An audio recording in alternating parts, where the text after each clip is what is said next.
Are you struggling for consistency in your sim racing? Does your iRating look like a roller coaster? If so, we have good news for you. The way to get more consistent is to first understand what you're doing differently than the professionals. And VRS is the answer. With our competitive subscription, you will have the telemetry, setups, tutorials, and everything else you need to fully analyze your driving. Our data packs and the ability to compare your driving with the best in the world will show you exactly where to adjust your inputs, change your driving line, and shave seconds off of your lap times. And our powerful and precise Direct Force Pro wheelbase and precision pedals are being used by some of the world's best drivers. All these champions agree that VRS hardware is not just the best on the market, it's also priced well below the competition. So if you're looking to upgrade to direct drive and the best pedals in sim racing, VRS is your answer. If you want to get better, get faster, and make it happen sooner rather than later, you owe it to yourself to find out why so many people are switching to VRS. You'll be so glad that you did. Visit www.virtualracingschool.com and learn why the best use VRS.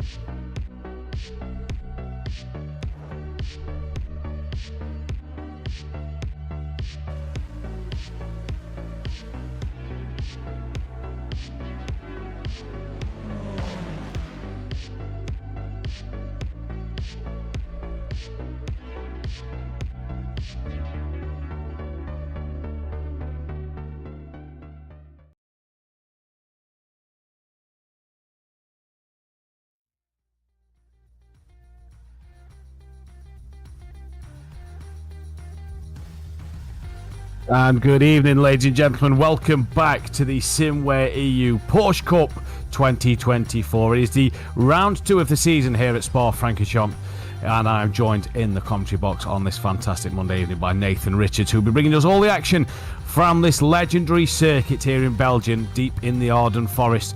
What a race we saw 2 weeks ago that Nathan was able to bring to you. I'm back for the first round, for this first time this season, and looking forward to get some Porsche Cup action underway. Nathan, welcome tonight to the comms box, and after the first round of racing here, I'm looking forward to this second race. Yeah, definitely. Of course, in the first round we had lots of action through the 2 races over at Zandvoort, and well, we're not that far away here in Spa, and I'm sure the action will still be great, and I'm sure we can have a look at the standings after the first round. And well, what we saw in Zandvoort was just domination from Erin Barber. He was at the top for both races, taking 53 points for Vortex team, who were also at the top of the team standings, and Cohen Klopman, who was right behind him through both of the races, is in second place on 40. Then we had Matthew Collin in third on 29, with Ola Postrup as well on 29 points, and then Matthias de Tige in P5. Sebastian de Man in the top 6 with Maxime Rubruck, Benjamin de Pape, Gilles Philippert and Lucas Romano the top 10 in the standings. And we can also see the AM category as well, which has all of the AM drivers, and it will be Jelle Verstraeten that leads that championship with 40 points to his name, with Van Loek and Clays in second and third on 36, followed by the Haight on 32. So very close at the top of the standings there. We've got Matthew Sufi in P4, Soren Gerrits in P6, and then we have Van Liemt, Collins, Jacobs and Deckers rounding out the top 10. So after only one round, Matthew, here in this championship, things are starting to get a little bit heated, and we've only got 6 rounds here, so it'll be very interesting to see what the drivers can do. As you can see, the team standings on your leaderboard as well, with Vortex at the top, with IC SRG in second, GMB third, Digitrax P4 and Flemish in the top 5. Yeah, going to be an interesting championship with such a short season. It's going to be fantastic to watch and bring you the action all the way through. Some great circuits as well on the calendar. Just looking at the calendar now, Spa, we head to Imola at the back end of October. Beginning of November, we go to Hockenheim before the Red Bull Ring, and rounding out the season at Zolder in the middle of December. What a championship this is going to be, what a race is going to be. One thing I have to say is, please bear with me and Nathan tonight. Nathan's struggling with a sore throat and coughing. I'm a little bunged up and under the weather, so we will bring you as best coverage as we can, but both a little under the weather. As we are in the practice session, we've got about 6 minutes left of it. It is Barber who is currently leading the way out of all the categories so far with a 2:19 at 0.5, and them times pretty close together, but we're going to see some interesting races, aren't we? The format, Nathan, is what's going to make this one really stand out. It really will. Of course, we have 2 races here in this championship. We, of course, have our open qualifying session, which will begin in around 6 minutes' time. That will last for 20 minutes. And then, of course, we have 2 30-minute races with a break in between. So, of course, lots of points up for grabs for all of the drivers. And talking about some of the lap times we had in the first 2 practice sessions, which were held on Friday and Sunday, we have Cohen Klopman, who went fastest in FP1 with a 2:19.434. Owen Barber in second and Vince Peters in third. And then in the second practice session, it was Barber at the top with Klopman in second and Peters in third. So these 3, yet again, you know, as expected, looking to be the quickest of the lot. And you look at the timings on the screen there on the left, there's a big gap, nearly a second, between Peters and Romano, which is third and fourth. So maybe the battle for the lead will just be with the top 3 tonight. But then again, with, you know, some people might be a little bit, a bit of sandbagging here in this practice session, and of course just wanted to make sure everything's working as well, so they might not be at that full pace. But then again, obviously, as we go to qualifying, the track tends to, you know, sometimes be a little bit a little bit more colder or a little bit more warmer. That can also make these cars become a little bit harder to drive, because they aren't the easiest at all to drive in this game, are they? No, they're not the easiest to drive, and this is going to be the big test for these drivers tonight. But like you say, that second separating third to the rest of the pack is quite convincing. We'll see what changes maybe in qualifying going into the race as well. Currently on board with Klopman here in second place, just a couple of hundredths off that provisional time set at the top of the timing screens. And very interesting to see these Porsche Cup cars around this Spa circuit, because like you say, the track itself very challenging, the cars very tricky to drive, conditions looking absolutely perfect at the moment. And these drivers, they've got a bit at the top of their game, haven't they, tonight? Because one false move or mistake around this circuit, it's going to punish you.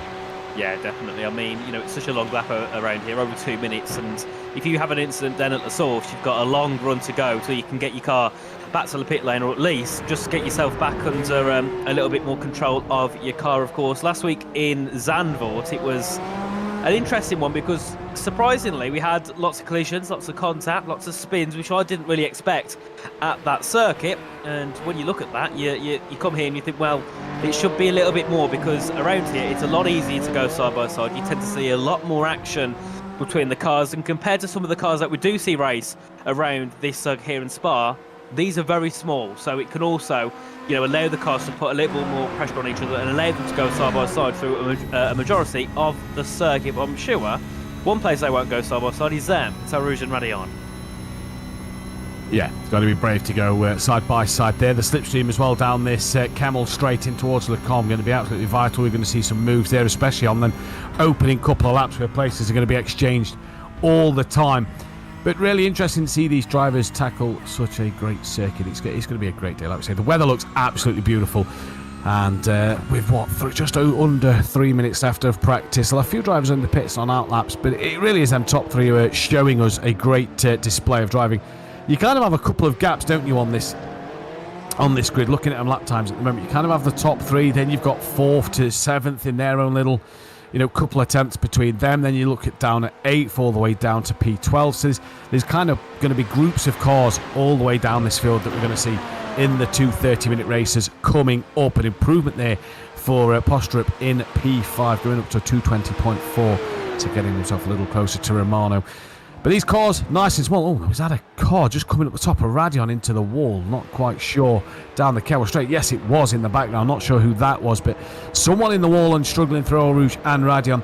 With these cars being not overly big like a GT3 car, there's going to be plenty of action to be seen down these straights. It's quite a wide circuit here at Spa, and that's going to allow us to get plenty of overtaking, hopefully, in the bag, and bring us an exciting race throughout this evening.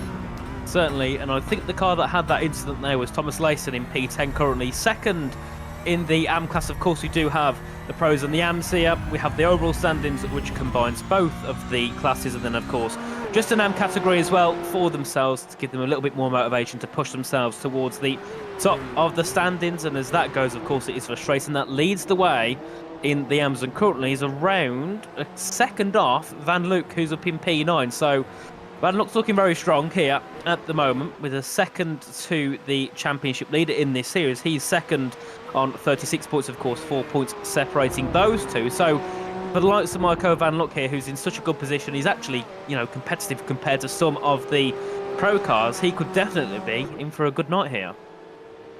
Yeah, could be in for a cracking night of racing throughout this evening. Going to be interested seeing these AMs try and mix it with the pro drivers as well, isn't it? Because that's always going to put the cat amongst the pigeons and give us a little difference in battles, obviously difference in the class and sometimes the pace of the drivers. That's going to make it really interesting to see what these AM drivers, if they can mix it with the pros. It's going to be fascinating to watch, and that's what we love about this kind of split class racing, isn't it? The difference in the classes of drivers and the calibre of the driver on the circuit. If they can get amongst the pros, it really does bring entertaining racing as well, because the pros obviously want to try and get through the field and get in the pro battles, while the AMs are trying to put cars between themselves and their other rivals. Of course, as we're just seeing the cars head to the end of the practice session, and we'll of course have that 20 minutes open qualifying session, which will be very interesting. I mean, normally on iRacing you get an 8-minute session and that's it, you get a couple of laps, but having such a long session gives the drivers the opportunities to test different things, of course, with lower fuel and different track conditions. And another thing to notice about this track is, I believe, if I'm correct, it was only around a month ago, there was a big change and there was a rework done to the circuit, wasn't there? You will know better than me. I am very new to iRacing. So you will know better than me on that one. Yes. Yeah. Like I say, I'm still learning this. Josh can back me up in the broadcasting room. Very new to iRacing. So what I know is very limited. I can just bring you all the action. I'm still kind of getting to grips with it here on the channel, and it's great to learn actually, because I've never raced this game, or sim should I say. The first time bringing you action was through the Apex Racing people bringing you the action, so it's fantastic to see. I've been sort of working on the Assetto Corsa side of things with a company called Racing Unleashed, who now are working with Apex, so that's where I've come from. Apex giving me this opportunity. So any updates? I know the McLaren GT3's just been added. That's about it. Yeah, I mean, I would have a lot more interest in iRacing if I had the money to buy the DLCs and the cars and the tracks, but no, I've got a couple here and there, and I don't often play the iRacing game. I mean, it's a little bit too difficult for my skill. I've only got an old little Logitech, so yes, definitely not my forte's racing, hence why I'll just stick to the talking part as we do see the cars heading out onto track now for the first part of the qualifying session here. On board with Ola Postrup here, of course, had an interesting round back in Zandvoort. He was on the pace up into third, and it was himself and Colin who had some brilliant battles, and we actually saw, I think on both races, there was a battle and an overtake heading into that final chicane. So one thing that those two proved at least is that you can have brilliant battles, especially on the final laps when it's a little bit tense, you've got a little bit more pressure, and that's when you're normally prone to mistakes.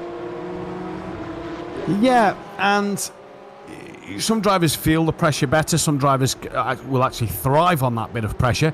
But like you say, others as well, prone to making them mistakes. And that's what you witnessed back at Zandvoort. Sadly, I had to miss that one. And I love the Zandvoort circuit. It always throws up good action.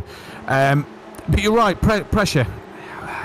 Drivers can take it. Some drivers can crack under it. And I think tonight at this circuit especially, Zandvoort, you've got to be fully concentrated and fully, it's constantly left, right, turning here and there, not really many straights bar the start straight to talk about. Here at Spa, you do get a little bit of time to relax, keep yourself in the rhythm, because there is a few straights around where it is easy to see as drivers coming out to start their flying lap now on qualifying. And this is going to be interesting to see here, isn't it? Not really leaving a gap here is Postrup at the moment, wanting to follow that car and be as close to that car as possible, getting very tight as he comes into the source for the first time.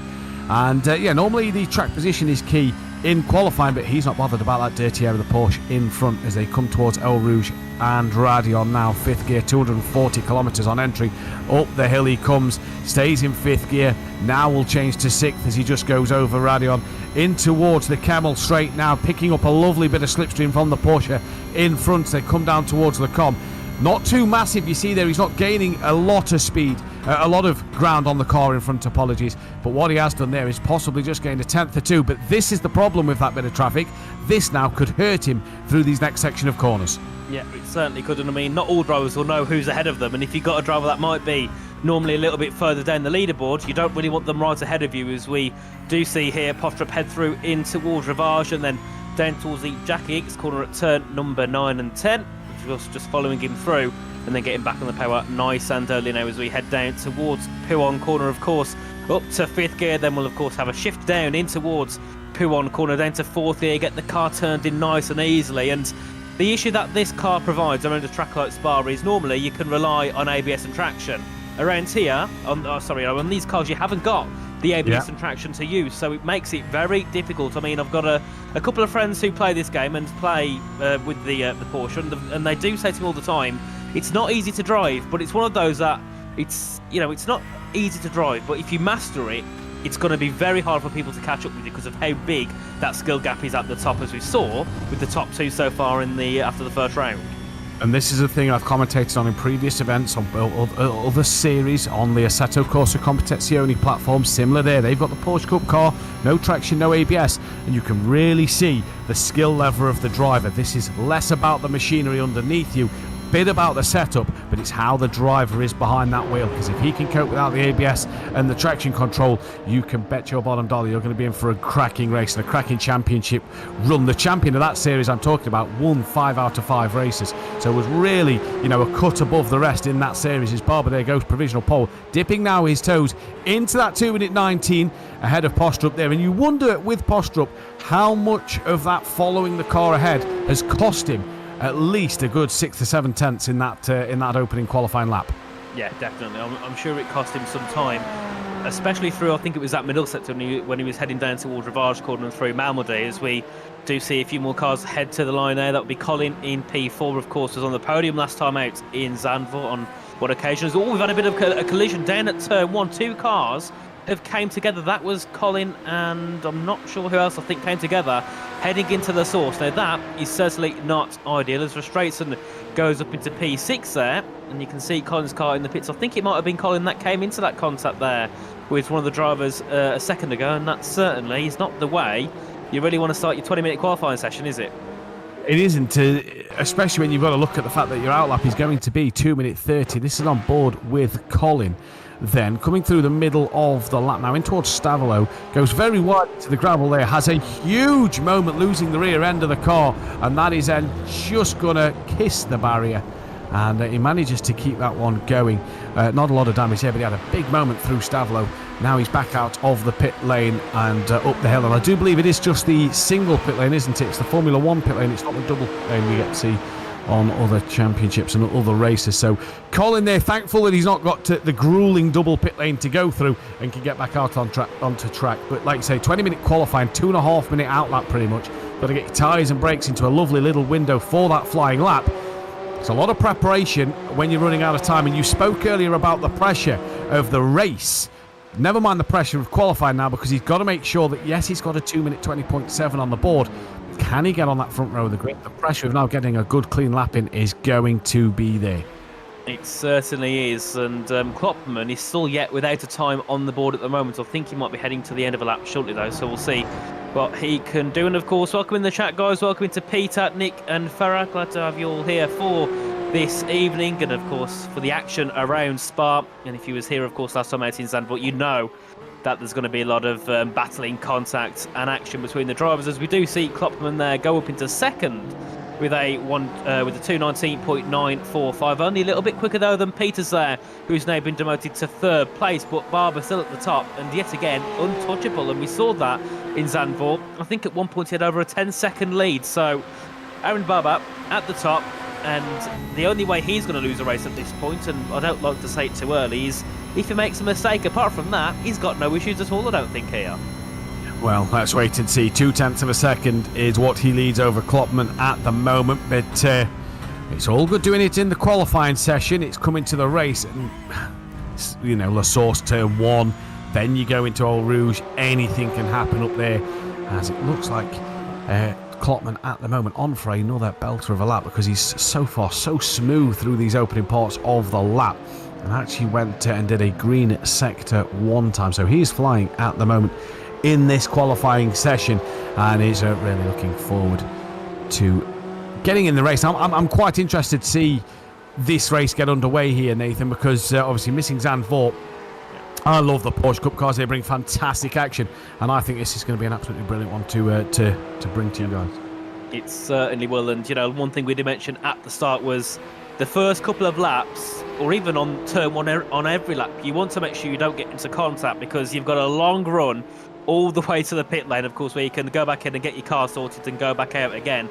You've got to make sure you don't make the mistakes there, because, you know, for some of the tracks on the calendar which might be a little bit shorter, such as Zandvoort or, you know, the Red Bull Ring, it's a lot easier just to get back around and get back in and go again. But here you've got a lot of a longer run, as we did see there Kloppman going into the gravel heading through into Stavolo, which has posed some difficulties so far here this evening. We've seen a few cars go wide there or make a bit of a major mistake, like we saw, I think it was with Colin earlier on in the session, as we do see Kloppman go a little bit wide as well, heading into Blanchard and down towards the bush top chicane. And I'm sure this track, this corner here, will be a hot spot for overtakes in towards that final chicane. It's great to get a move up the inside and then try and hold it around the outside on the exits, as we still have just over 10 minutes to go in the session. Did we see an improvement there from Kloppman? I don't think he did.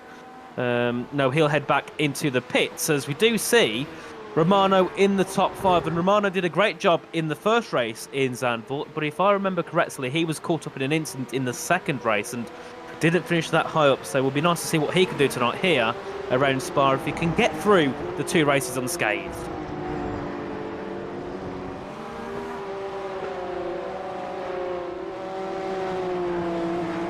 You here with us, Matthew?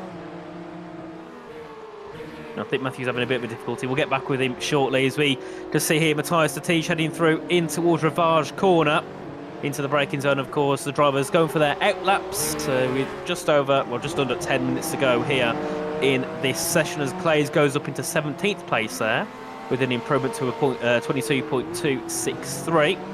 As we also see Barbara as well on a lap at the top at the moment. I think looking to go green in the third sector as we head our way through. But here's Steve Clays, of course, had a brilliant battle with one of the pro drivers last time out in Zandvoort. Did a brilliant job indeed, and had a right race-long battle. As we do see a car behind him also on a lap, looking to just try and get past Steve Clays here, as we head our way down towards the Lake Com chicane. Of course, we'll see what Steve can do on this lap, looking to try and find that improvement. Currently in P17 overall. He'll be P4 in class, of course, still taking, I believe, 12 points away if he finishes in that position in the race. But still at the top, it is Barber with a 219.762, and Kloppman and Peters very close to each other, both in the 0.9s.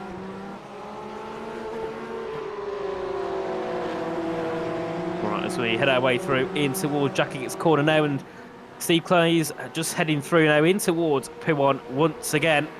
Of course, looking to find that improvement. And yet again, P1 will be a corner which can pose difficulties, especially if you head into the corner a little bit too deep and run wide. Of course, that is the last thing you want around this circuit, as we just follow Steve through now down in towards the Lafania chicane. Of course, yet again, very easy to lose the rear in here if you've of course got that low traction, as we head our way through with Steve now in towards the double right-hander here, down at Stavolo. Of course, yet again, looking to just try and improve on this lap time. Oh, a bit of a slide and goes into the gravel and loses the car. And luckily does continue on, but that could have ended badly there for Steve, and he's going to call that lap a day. Going to head back into the pits, and we'll see who else is on a flying lap. I'm not sure if Erin is on an improvement as we go on board here with Gilles Philippets in P16. Definitely not the way you want to be when you're in the pro class, down in 16th place and around 3 seconds off the leaders. Definitely not the way that Philippets would have wanted to go into this round here in Spa. But of course, still has 8 minutes to go here in this session, so can still find a lot of time on this lap. And we will have Matthew back with us shortly, just having a reset of the PC. I think a bit of an audio issue, but he should be with us again shortly before we head to the end of this qualifying session there, as we did see Romano, I believe, go to start lap, has just set an out lap time of 2:23, as we still follow Philippets through into this final sector now, down towards the Blanchemont corner, and we'll see what Philippets can do on this next lap. As we said before, currently in P16 in the 29 car. Of course, didn't score that many points back out in Zandvoort, but he does put himself into 9th in the standings. So definitely would like to be a lot higher than 16th as he goes deep in towards the bus stop chicane, and we'll get back on the power once again now, heading down towards La Source to begin his lap. And we do have Peters going to the top there with a 2:19.549, and that's a decent lap indeed. Of course, in the free practice session, the fastest lap we did see was a 2:19.434, so only a 10th off that as we head our way up towards Eau Rouge and Radion. And Matthew, have you solved your issue yet? Believe I am here. Can you all hear me? Of course. Brilliant. Right, okay, so we are back. Apologies about that. We're not sure what happened there. The mic just decided to cut out and not play ball. But Peter's currently the man on pole, so Barber has had... no, it was Peter on pole originally, wasn't it? Was it not? No, Peter was down in 3rd, but got a good improvement. Oh, there we go himself for the 0.5. There we go, the panic over, and I've missed the change of pole position. Either way, though, 6 minutes left in this qualifying session. Barber is he's not going to be a man to pass up this opportunity to get out on his outlap like he is at the moment and get back towards that pole position. Just like he down pushed up there in P4. He's only a couple of tenths to get in up into P3. Then you've got Romano and P6. Oh, that's going to be a name we're going to be challenged by. The Tige. Thank you very much. Then two pretty close together, 800ths of a second there with Colin P7. And a few others down the pack. You're just seeing how a few gaps started to be formed. It looks a solid midfield. We could be in for a great run there if times are that close in the race. The front runners, though, just showing how fun these cars can be to drive and how difficult these are to manage. Because to drive the car is one thing, to master this car and be quick in it is another. It certainly is. I mean, you looking at Colin for an example here, and I think a key thing as well is the circuit, because Spa, it's one of the world's best known circuits. I mean, I could ask my nan and she'd know what Spa is. It's that famous of a track, of a landmark around the world, but it's still one of the most tricky tracks for any car to go around, and in a car like this makes it even more difficult. And we can see with Colin currently in P7, 1.2 seconds off pole. He was, I think, only about half a second off pole in Zandvoort, and he sits 3rd in the standings. So you have tracks like this, which are, sometimes can make you throw your dummy out the pram a little bit. And certainly when you're in a championship fight, when you're only around 20 points off the championship leader, you don't want to be having qualifyings where you started in P7, because it's not the way you want to go heading into both of the races.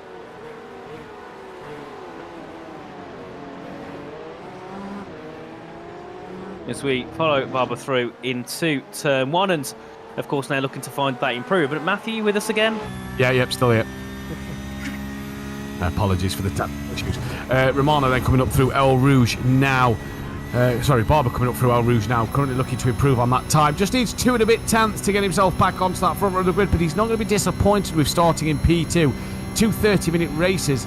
It's still a lot to play for in them races, and P1, yes, it'd be nice to have that pole position, but second place isn't bad to start. He comes in towards Lecombe, nice and easy over the curbs as he now comes through the right-hander, and again, just patient. You're not seeing him be too greedy on the curbs, and you're not seeing him be too greedy on the accelerator as he drops downhill now. A bit of a hurry up and wait corner this one for you to get the power back down, and that's a real tricky issue with some of these corners on this circuit, isn't it, with no traction control. You have got to be patient, and this is where you may see them twitches or rear end sort step out. If you put that power down too early, too aggressively, you're going to find yourself losing a tenth or two here or there, and this is what Barber and Peters and the guys up front have managed to master. Coming through the middle part of the lap now, Barber has absolutely made this lap look textbook. It is so smooth and so calm. And just looking at his sector times, was green through sector 1, so sector 2 is going to be interesting as he comes up to that one in just a few moments. But personal best through sector 1, that's always a positive that you see them green sectors pop up. Certainly, I think just over nearly 10th ahead of Cohen Kopman in the first sector, as he has a massive slide heading through in towards curb pull throw. That is definitely not the way he would have wanted to exit that corner, as you can see on the bottom right, just hitting over 240 kilometres an hour now. Heading in towards Blanchemont corner, will hit over 250 as we head our way down to the bus stop chicane. We'll see, can Erin Barber find an improvement? I don't think he will, though. I don't think he was up in that middle sector, but we'll see as he heads his way into the final corner now through the bus stop chicane. And it looked to me there like he was going to set up the lap rather than complete it for a lap time. Yeah, which is interesting. Clearly going to go for the lap right here at the death in qualifying. And Barber going to try and do it at 2:21.1. So you're right. Possibly that slide meant that he's going to back out and go for one more here. Deckers in P21 just goes and sets a personal best lap time of a 2:22.5. And an improvement there for Bayet in 17th place, a 2:22.0. So not a bad lap time coming in. But here is Vince Peters. Is he going to improve on his lap time at the moment? Sector times didn't look that impressive. 1 minute 26 for Sector 1. This to me is another, in fact, yeah, it says it on the screen, look, outlap on his name. He's now going to start one final flyer. So these drivers know they've got one lap to go, but Peters here has that little bit of traffic in front. Surprised he didn't maybe back off at the end of his lap and give himself some room. Yep, certainly, as we do see Owen Klopman here heading through the final corner. Did he find an improvement on his previous lap time? Yes, he did, but oh, so close. 3 thousandths behind the back of Aaron Barber. There is Cohen Klopman, and that is as close as you can get here in qualifying. A big shame for Klopman not be able to jump up onto that front row position. But Barber's still in lap at the moment. We'll be looking to improve and get ahead of Vince Peters. And of course, looking on the right of the screen on the live times, we can see Vince Peters is an 8.6k iRacing driver, so he's quick. He's one of the best in the business. I believe also part of the Visceral Racing team, which are a well-known team in this in the game. Of course, you can see there on the left yourselves some of the R ratings. Of course, we've got drivers in the 6 and the 8Ks, and that's why we see them so far at the top, because of how much experience and speed they have on this game. And of course, another thing to get your R rating up is to have the racecraft, which some drivers further down don't always have. It was a slide there for someone heading out to the bus stop chicane. And that's what makes this I rating a little interesting for me to look at. Obviously, learning this sim and getting some more experience with this sim. Van Luck, P9, has an I rating of just under 2,000, and he's mixing it up there in the top part of the grid, so fantastic for him. But that is the qualifying done. Then it will be Vince Peters who will take pole position and snatch it away from Barber at the end of that qualifying session. And Nathan, if you are able to, I'll let you run us through the grid order, and I want to listen to how you say these beautiful names. So we can see is Vince Peters on pole and Darren Barber in second place, and then Klopman in third, Porsche in P4, Romano P5, and then we have Datija in the top 6, followed by Matthew Collin, Benjamin De Pape, Michael Van Luck, and Sebastian Demont in the top 10. Of course, Van Luck on pole for the AM category, and then we have Jelliver Straighten in P11 and Joanna Beesmans in P12, and then in P13 we will have Thomas Layson ahead of Ryan Walker, Glenn Grondelaires in P15 and Gilles Philippet in P16, followed by Kimber Haight, Steve Clays, Peter Goosens and Jean Van Leept in the top 20. And then we have Soren Gerrit, Kevin Deckers, Kevin Sofro, Matthew Sophie in the top 24, followed by Depan, Rubrook, Jacobs and Colin, our top 28. And I'm sorry to anyone's names that I butchered, but as an Englishman with a very low level of culture, sometimes these names are a little bit more difficult for me to pronounce. You probably did a better job than myself, so yeah, we'll go with it. We'll see what happens throughout the night, but it's going to be a fantastic night's worth of racing. Great to see a standing start. It's been a while since I've seen a standing start on commentary, and hopefully we're seeing everybody take to the start of this race. A few grade names at the moment, but that just means that they're not ready to start this race on our live timing screen, so going to be an absolute belter of an evening. I have no doubt about that one. It should be really fantastic to see as last preparations get ready to go for the start of this race. The lights come on the screen now, and we are about to go racing here in Belgium. It is green and go at the start of this race. It is a decent start from Peters. The lights came and went very, very quickly, and Barber is already coming under pressure from Klopman, down in towards the source for the first time. Barber now trying to go around the outside of Peters. Doesn't manage to do that one, and everybody through relatively cleanly. Little tap there between two in the mid-pack. As Barber now getting that slipstream and trying to use that run, defending his Peters. Couple of manoeuvres there into Old Rouge. You've got to be brave to make a move up there, as there is a couple of cars, look here, side by side, now filter into single file. Coming up and over the brow of Hill of Radion, down the Camel Straight, using that slipstream early while the battle is nice and close in the field. Couple of cars side by side in the background, but look at Barber looking left and right to try and get past Peters. Not close enough at the moment, and side by side action as we filter through. That is Van Limpt there, who has done a good job of managing to stay around the outside without making contact at the com. But all clean, Nathan, through the first opening part of this lap. Of course, and that is the thing that all the drivers will want, especially those in the top 10, as we do follow a few cars heading down towards the Rivage corner at turn number 9, and just following there, Soren Gerrits in P21 heading through. And I've got to say, some of these drivers have absolutely beautiful liveries on their cars. Brilliant to see what the design teams of some of these teams can do, as we just follow our leaders now heading in towards P1 corner. Of course, it is Vince Peters at the top with Barber in second. Klopman looking to close in as well and make a move for second, but you can see further back the gaps are starting to increase. There about a 6/10 gap between Klopman and Postrup, and then another about a second gap between Postrup and Romano between P4 and P5 as we head our way in towards the two right-handers. And you can see on the left hand side it is car 45, Vince Peters at the top of the times at the moment as we head our way down towards Blanchimont for the first time in this race. And of course a 30-minute race to go, and I'm sure the action is going to get even better as we get ready for lap 2. Yeah, as we get ready for lap 2 through Blanchimont, they approach now. And look at the slipstream of Barber really closing in on the back of Peters as they come towards the bus stop chicane for the first time. Has he got to think of pulling out? No, he's not. Klopman, though, had a look, and like you just said, they are starting to pull away from Postrup, who's closed back in under braking, and they have really dropped Romano. But down in the midfield here, Beastman's then having a little look. And who's this looking up the inside? That is Clays having a look up the inside, round the outside of the final chicane. And that is a good little move done there. Great respect from the pair of them. And Steve Clay's there. Then P19 he moves up to, as Barber has taken the lead at La Source. They're side by side as they head down towards El Rouge. Peters on the left, Barber to the pit wall on the right. Klopman watching on as they head up towards El Rouge and Radion now. This is a fantastic three-way battle already in this race. 3 minutes into this race, and Barber takes the lead from Peters. And can he start to run away with this? Down the Kemmel Straight they come now. Slipstreams galore for these drivers. Is Peters going to make a move on Klopman? Going to make a move on Peters in towards the Com. Space given by both just on the inside of the first part of the Com. And Postrup now wants a piece of the action as well here. Great drama at Spa already. Absolutely brilliant there from the top three, looking to get to battle. And I mean, from what we saw back in Zandvoort, we never really saw Barber come into any issues with anyone and have to defend or attack, because we do see there Jean Van Leet there in P16. I think they're in a car through heading down to Rivage, so maybe those two made a little bit of contact earlier on. But of course we saw Postrup as well look to close in. That gap increased to nearly a second after the first lap, and it just shows a little bit of battling, and people making those small mistakes at the front really does close the field up. As we have a replay here heading down to turn 1. Of course Barber in second at this point, looks for a centre on Vince Peters. And does Peters go deep?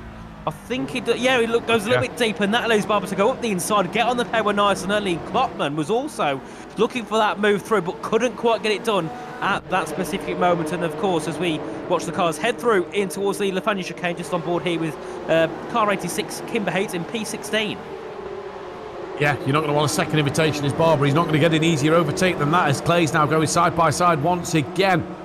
And I believe that is with Philip Hertz, thank you very much. See, you're going to get it much better than me tonight. That is them having a little battle through Stavlo. Now down towards Blanchimont they come. And actually that is Clay's now battling with the blue and black car behind as he just squeezes him every inch of the road he can towards the outside and manages to hold on to that P19. And now that brings P21 into play here as they look to go hard onto the brakes side by side. No contact. This is brilliant racing, you have to say, from these Porsche drivers, because nobody's giving an inch, but yet nobody's banging doors at the same time, as Barber now has that half a second gap over Peters, and him himself has a half a second gap over Klopman. So battles happening further down the field, especially this for 20th, 21st and 22nd. Of course, we are 3 laps in, 5 minutes into this first race here. Just watching Ryan Walker head his way up into Rouge and Radion, looking to defend here from Beastman's in P12. And Beastman's had a bit of a poor 2 races out in Zandvoort, qualified P14 and didn't really do much from that, unfortunately. So we'll see what Jana Beastman's can do tonight here around Spa. And further back, a couple of other cars looking to close in. I think it was Dettige there involved. He dropped down to P14 and he started up in the top 6 there, I think. So I'm not sure what happened to Matthias Dettige as we head our way down towards Rivage corner. And Dettige on the attack here of Thomas Layson as we heading to the braking zone, looking to close in and find that move, but no move can be made. And after we saw Barber get ahead of Peters, the gaps at the front are starting to increase, and Kopman starting to fall back a little bit now, and Postrup looking to close in and possibly look to make that battle for third. But you can see, after the top four, the gap's 2 seconds. The top four have checked out, and if I was them now,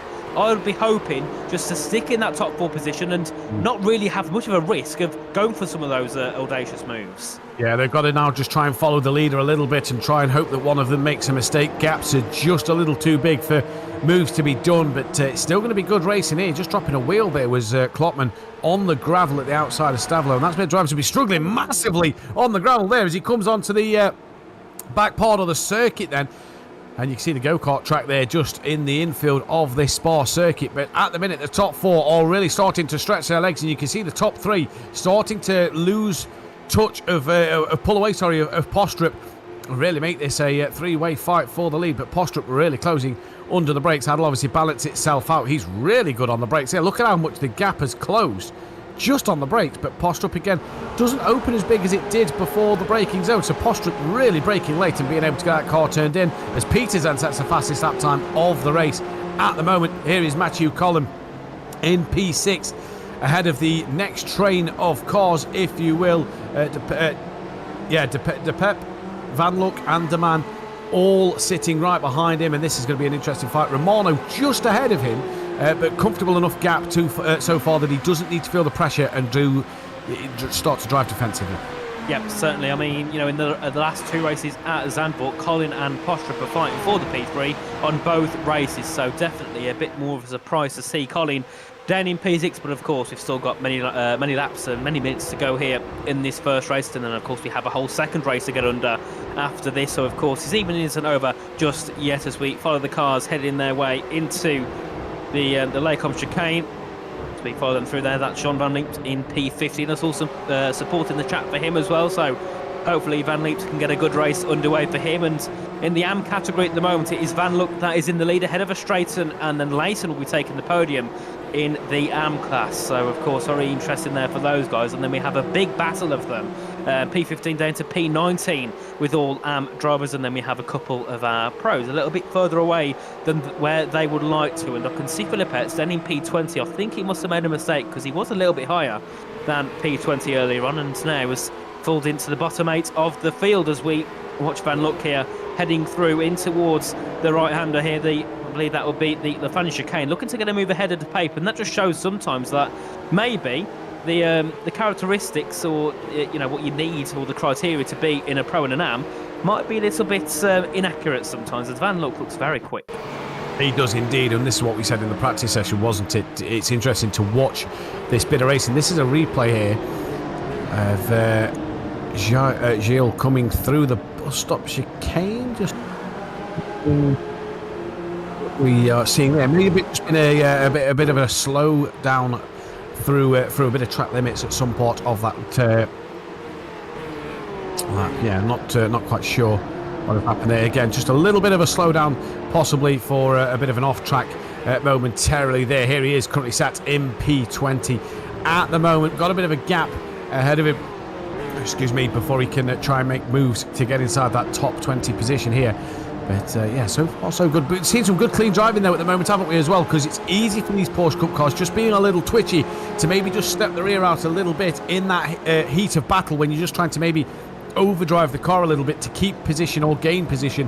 But so far so good from all these drivers. The top three now, by the way, have dropped Postrup. That gap is now 2.5 seconds, while they're all within a second of each other. So really is 1 to 3 a fantastic battle between all of them. There they are. Look, you see the gap back to Postrup and then the gap back to Romano. So the top three are just showing why their I rating is so high, and just showing why they are in a class of their own. Of course, I mean, Postrup, in my opinion, is in the best position here because he knows that the car behind is going to have to do a lot of work to catch up, but he also knows that he hasn't got the pace to fight for the top three, so he can just keep a consistent pace for the remainder of this race. Of course, just a third of the way in there, 10 minutes out of 30s. We do see a move here from Beesman's looking to close in on Dettige in towards Ravage, and went to the inside, but Dettige covered that move off and still stays in that P13 position. And of course, all this battling does allow Layson to try and get away. Got the move done on the last lap. Did Layson, as that will be Beaton's going a little bit wide heading into the Jack Hicks corner, and that puts Van Leempt right on his tail as they head their way into Pouon corner. But I've noticed at the moment, looking on the live timing, Klopman looks a lot more of a threat to Peters than Peters does to Barber at the front. Yes, yeah, I'd agree with you at the moment. Also, just going back to a previous comment you made, for Postrup here, he could be sat in that great position, like you said. If these three start to battle and have a big fight, maybe an incident or two, being sat in that P4 with no pressure from behind, all he's got to do is lap well, stay close enough to these, and if an incident was to occur, he could pick up a podium, if not a race win, at this stage of the race while it's still early. But you're right, Klopman is definitely a lot closer to challenging Peters than Peters is to Barber. And you just see there, Klopman having a little look in towards the bus stop chicane for the fifth time as we're about to start lap 6. Nearly 12 minutes on the clock as Jacobs now moves into P24. That's just changed on the timing screens. But Klopman here is Peters. Actually, we're saying that Klopman's putting Peters under a bit more pressure. Peters then goes and sets the fastest lap of the race. So, hey, we only tell you what happens on the screen. These guys are driving the car and know how it feels for them. But Barber, yeah, that's only a couple of hundredths quicker than Barber and then Klopman at the moment. But last time around, what was it? Yeah, Klopman 1,000th slower than Barber. Peters 300ths quicker than Barber. So very, very small margins that these drivers are gaining and losing over each other at the moment.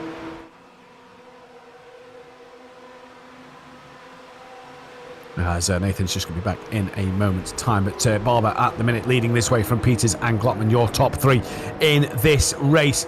And so far so good for the three out front. It's Postrup P4 with Romano P5. This is down to Dettige in P13, who's going to look to pull out and make a move on Layson down in towards Lacombe, and that's a great move up the inside. Has the overspeed there, manages to just get the car stopped for the second part of it. Looked like he'd gone a little deep through the first part, and Dettige manages to go up into P12. He's got a great move down the Camel Straight. Bit of overspeed from the slipstream, and that nearly cost him through Lacombe, and he's gone a little deep at the first part of the hairpin as he manages to bring it all back together. Great move to Tej on Layson so far in this race as he then just drops it a little wide, and that could be that bit of overdriving just now to try and pull away that we was talking about. I believe Nathan is back. Nathan, great move there. Yeah, certainly, but I mean, that corner there, you know, along with the likes of Stavolo and sometimes heading out of the Lacombe chicane, it's very easy to go a little bit wide, and once you get a little bit of gravel on the tyres, it really does make it a little bit difficult sometimes to get the car back under full control. And we've seen it before, someone makes a mistake in one corner and then the next corner or directly after they make another mistake because the car isn't still in full control. Like we saw, I think it was the Klopman a couple of laps ago. Obviously he made a mistake here and then carried it through into the exit of turn 16, and of course went a little bit wide, and definitely not the way he would have wanted that to go. But Klopman is closing in here on the back of Peters. Their gap only just over 0.2 of a second, so I'm feeling that a move for P2 could be on the cards quite shortly. And of course with that, we could definitely see Postrup look to make a challenge, but at the moment that gap is just increasing too much for Postrup to be even a thought in the top three's minds as we head our way down to La Source once again. And Aaron Barber in the lead, of course, is in the lead of the championship, the 13-point lead to Klopman in second. And of course, Peters wasn't here last week, and so he's currently on 0 points in the championship. So realistically, Peters wants to get into the lead and just try and get a double win here. That would be perfect for him to get up into the top 10 or the top 5 at the championship standings.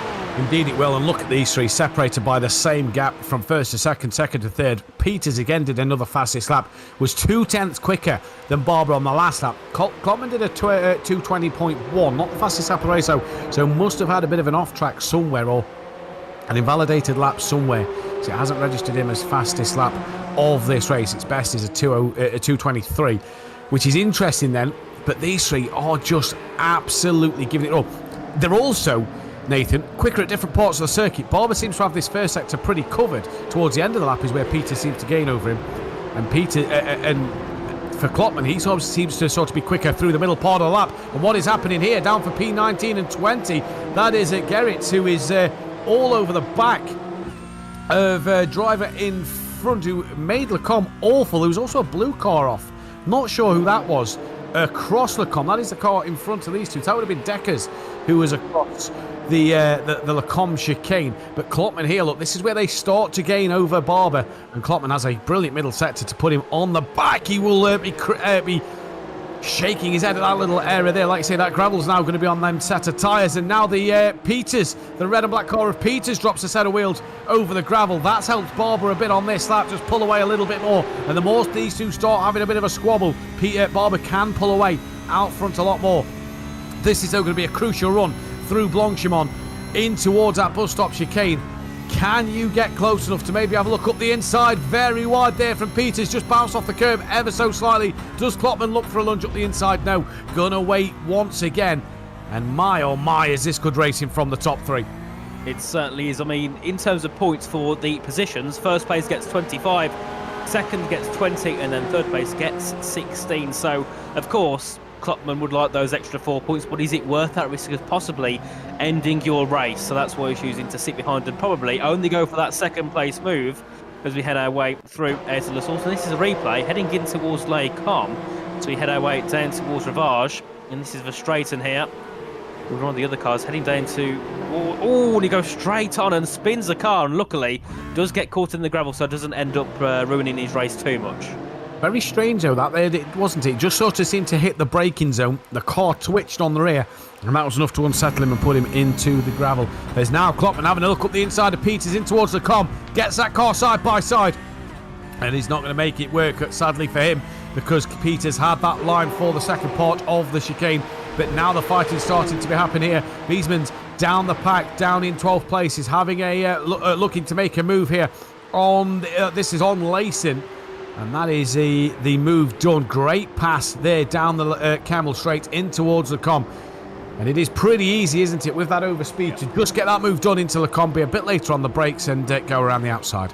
Of course, and I mean, we thought the top three were good, but look at the gap in the AM category. Van Lux in P7, 9 seconds off the leader, and Leysen is another 12 seconds back. But now we do see Klopman pushing Peters through out of Pouon in towards the Lefania chicane. Do we see a move up the inside here from Klopman? I think he's looking for it yet again, but Peters knows to defend late. He can get that car turned in a little bit more than Klopman can, and can defend that P2. Sparta's Klopman nearly hits the back of Peters, heading into Stavelado at the right-hander.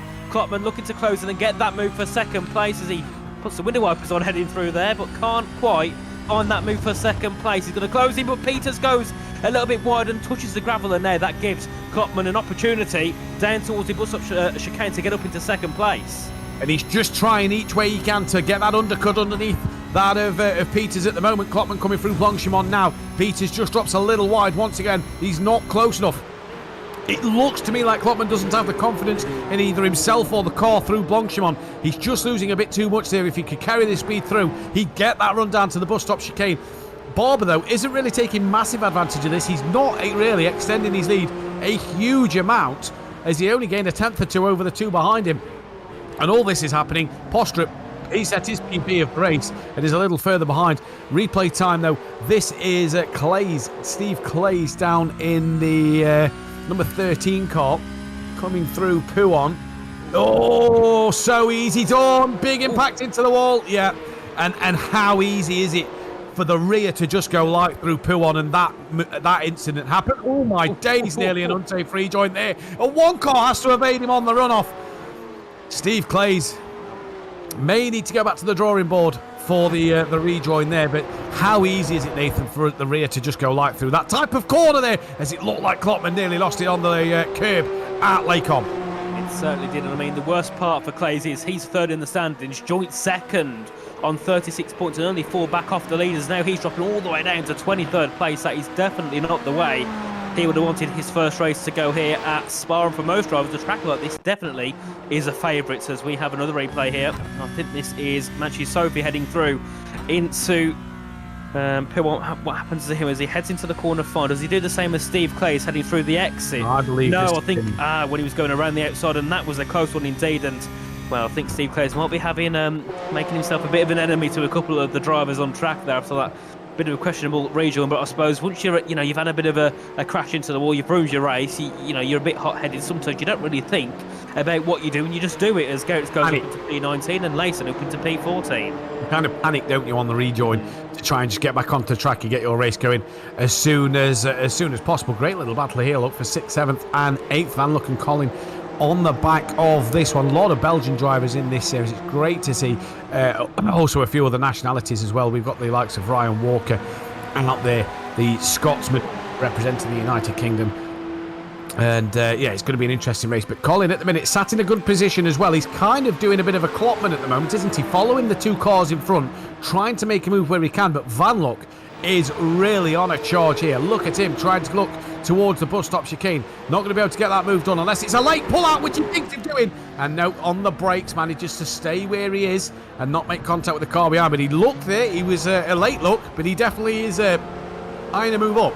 Yep, he certainly is. I mean, I think Van Lock here is a bit of a sandbagger in this series because looking on the right-hand side, he's only got 1.9 KR rating. I mean, at one point I was 2.2k and I barely played the game. So I've got to say, for someone of that low an R rating, he's certainly very quick indeed. So I don't know if this is another account here for Van Lock, or maybe he just doesn't do much of the official races here on iRacing. But either way, he's a superb driver in that category, a mile above the rest, a little bit like Verstappen back in 2023 in Formula 1, as we do see Peters close in now on the back of Barber in towards the Lacombe chicane, looking to find that move for first place, but can't quite get it done. But yet again, Barber having a bit of a mistake heading through. The Lacombe chicane goes a little bit wide and allows Peters to close in. But the issue is Peters and Klopman, no, they're not really in a position here to just make sense, because they'd rather finish in the top three than collect the other car ahead of them, make the championship rival a bit angry, and ruin both the races. And potentially come away with a penalty in the race. But what you have to say is this race is really ebbing and flowing between the front three, because at one stage Peters is fighting Barber, at the second stage Klopman's fighting Peters. So really is ebbing and flowing between the three of them out here. And just looking at the lap times again, they're so evenly matched. Peters last time around was 0.3 of a second quicker than Barber and was 0.2 quicker than Klopman. So again, even the lap time's just ebbing and flowing. But Peters, even though he's got such speed and setting fastest lap after fastest lap, still doesn't look... The closest he's looked to Barber was just a moment ago at Lacombe. He's still not looked overly close to him, and he's looked more under pressure from Klopman. He's just dropped a wheel into the gravel trap here, and here comes Peters... Klopman, sorry, on Peters. Has he got that confidence now to go through Blanchimont? He's going to try and go up the inside. This is going to be a brave move through here. Backs out of it again. And both drivers running very, very wide. Carries the speed, though, towards the bus stop chicane. Klopman around the outside. That is an off track for Peters, and probably a bit of a slow down there for him. And that he's now got to get back on the pace to get onto the rear of Klopman. Klopman now will set his sights over Barber. Certainly, yeah, there was no defence at all there from Peters. I think did suffer from a slowdown, and that could be his chance of that top two gone here in this race, as we do see a replay between the two. Heading in towards the Blanchimont corner, we can see Klopman up the inside, and Peters ran a bit wide on the reaction of that, and Klopman also went a little bit wide, but allowed Klopman to go to the outside. Peters had to, of course, have that slowdown heading into the bus stop chicane. And of course, yet again, it's not really that uncommon to have a slowdown there. We've seen many drivers do it this race already, but Peters will be looking to close in once again. Will want to find that move for second place ahead of Klopman, but I'll be yet again not been under much pressure at all since he got the lead back on lap 3, as we do see Van Lock here on the rear of Benjamin De Pape for P6 as we head our way down to the Lacombe chicane, and no move being made just yet, but Romano is in that top 5. And the good thing is, even though they're so far off those at the front, the likes of the likes of Romano at the moment is only going to score 2 points less than Porsche up in P4. Yeah, exactly. So it's, points being prized at the end of the day, and it's what you accumulate throughout the season. I believe we've got a replay to show you of a crash. Not sure who it's involving here. And this is Gerrit, who we've just seen actually on the time screen go into the pits. Dive bomb up the inside at Lacombe, and just doesn't get it stopped really here. And that's not what you want to see. Rejoins the circuit nice and easy. So not as much of a crash as more are coming together, but a bit of a dive bomb and a lunge into Lacombe. They're not getting stopped in time at all.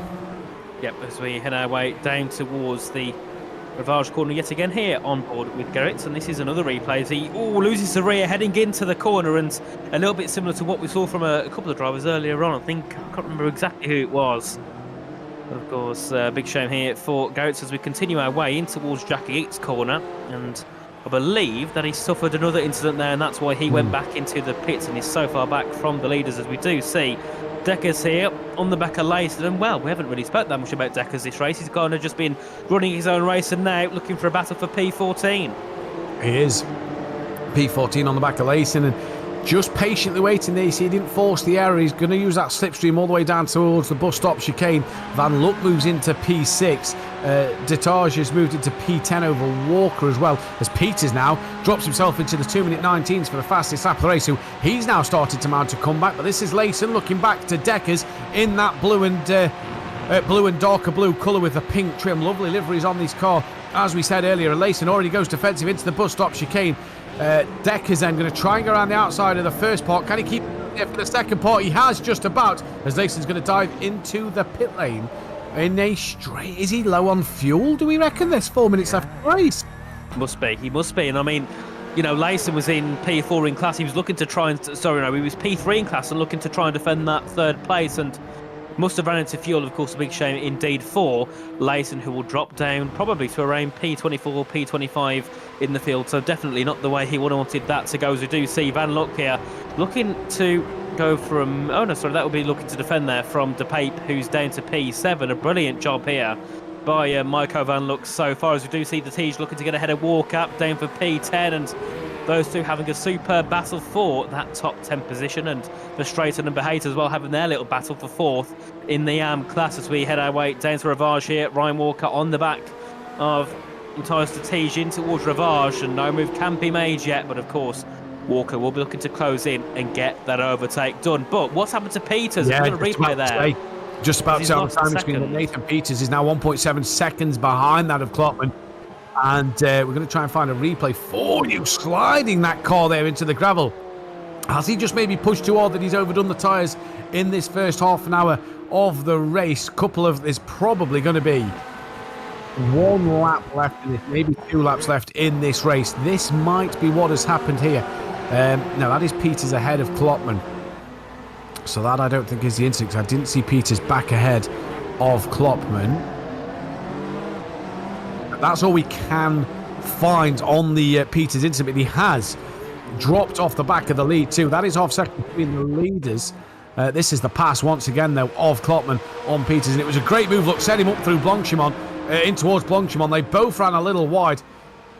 Klopman though managed to keep his foot in, and obviously that bit of a slowdown for Peters there that put to bed that P2 battle. But the man who's currently on the fastest lap, 2:21.7. So not the biggest of incident for Peters, but enough to drop him behind. Yeah, a second and a half was lost on that lap. So, I think, sometimes when you lose a position that you didn't want to lose and you make a mistake here and there, you kind of drive aggressively, you drive, in an angry mood, and sometimes that just allows those micro mistakes just to turn into a bit of a bigger mistake over the whole lap, as we do see Barber lead the way still with a 4/10 gap to Klopman here. And actually, Klopman's been looking a little bit stronger over these past couple of laps, so maybe we'll see Cohen Klopman there look for a move for second, as we of course are on the last lap, the white flag lap here, and we'll see, can Klopman go for a final charge on the back of Aaron Barber here for the top spot at the end of the first race? The problem is he's still early in the season, so points mean prizes, and is he going to risk that chance of a win or maybe lose that chance of a second place depending on the incident? Peters 2 seconds behind. But it's Barber versus Klopman for this final top step of the podium. Here, there is Vince Peters down in P3, watching the fight develop here in front of him, which is a shame he wasn't part of, because it's been a great three-way battle throughout this entire race. And so far, so good for Barber. He's not put a foot wrong. He got in the lead and managed to just hold station. That then is the lapped car, or the back marker of Anton Dupin, who is... I don't think he's going to get lapped at the end of this one, but if he does, hopefully he manages to obey the blue flag rules. We've seen back markers in the past disrespect the blue flag ruling and become a nuisance to the lead battles. We've seen that a couple of times, and just notice here that Klopman towards the end of this lap has just dropped a wheel or two in the gravel on the last couple of corners here, which has really put to bed any serious attack, or has it? Because he's really getting in the slipstream, and he needs to make sure that he commits through Blanchimont. Through he goes now, uses the bit of runoff, uses way too much runoff there. That is surely not going to be allowed to stick. He's going to try and attack Barber around the outside though into the final bus stop chicane. Goes deep, does the pair of them. Now Klopman looking to come back underneath. Barber gets it stopped and turned through the final part, and Barber will take the race win from Klopman, from Peters. But right there at the death, Klopman gave it a really good go. He did indeed, and you just look at the gap there back to Peters. It didn't really, increase after that one mistake he made, and then you can see the gaps behind us. This will be Van Luck here, looking to fight with De Pape and Colin to the line, and we'll see who takes that P6. It will be Van Luck ahead of De Pape and Colin in 8th place, and then further back as well we have a battle for P9 and 10 between Dettige and Derman as they head to the line.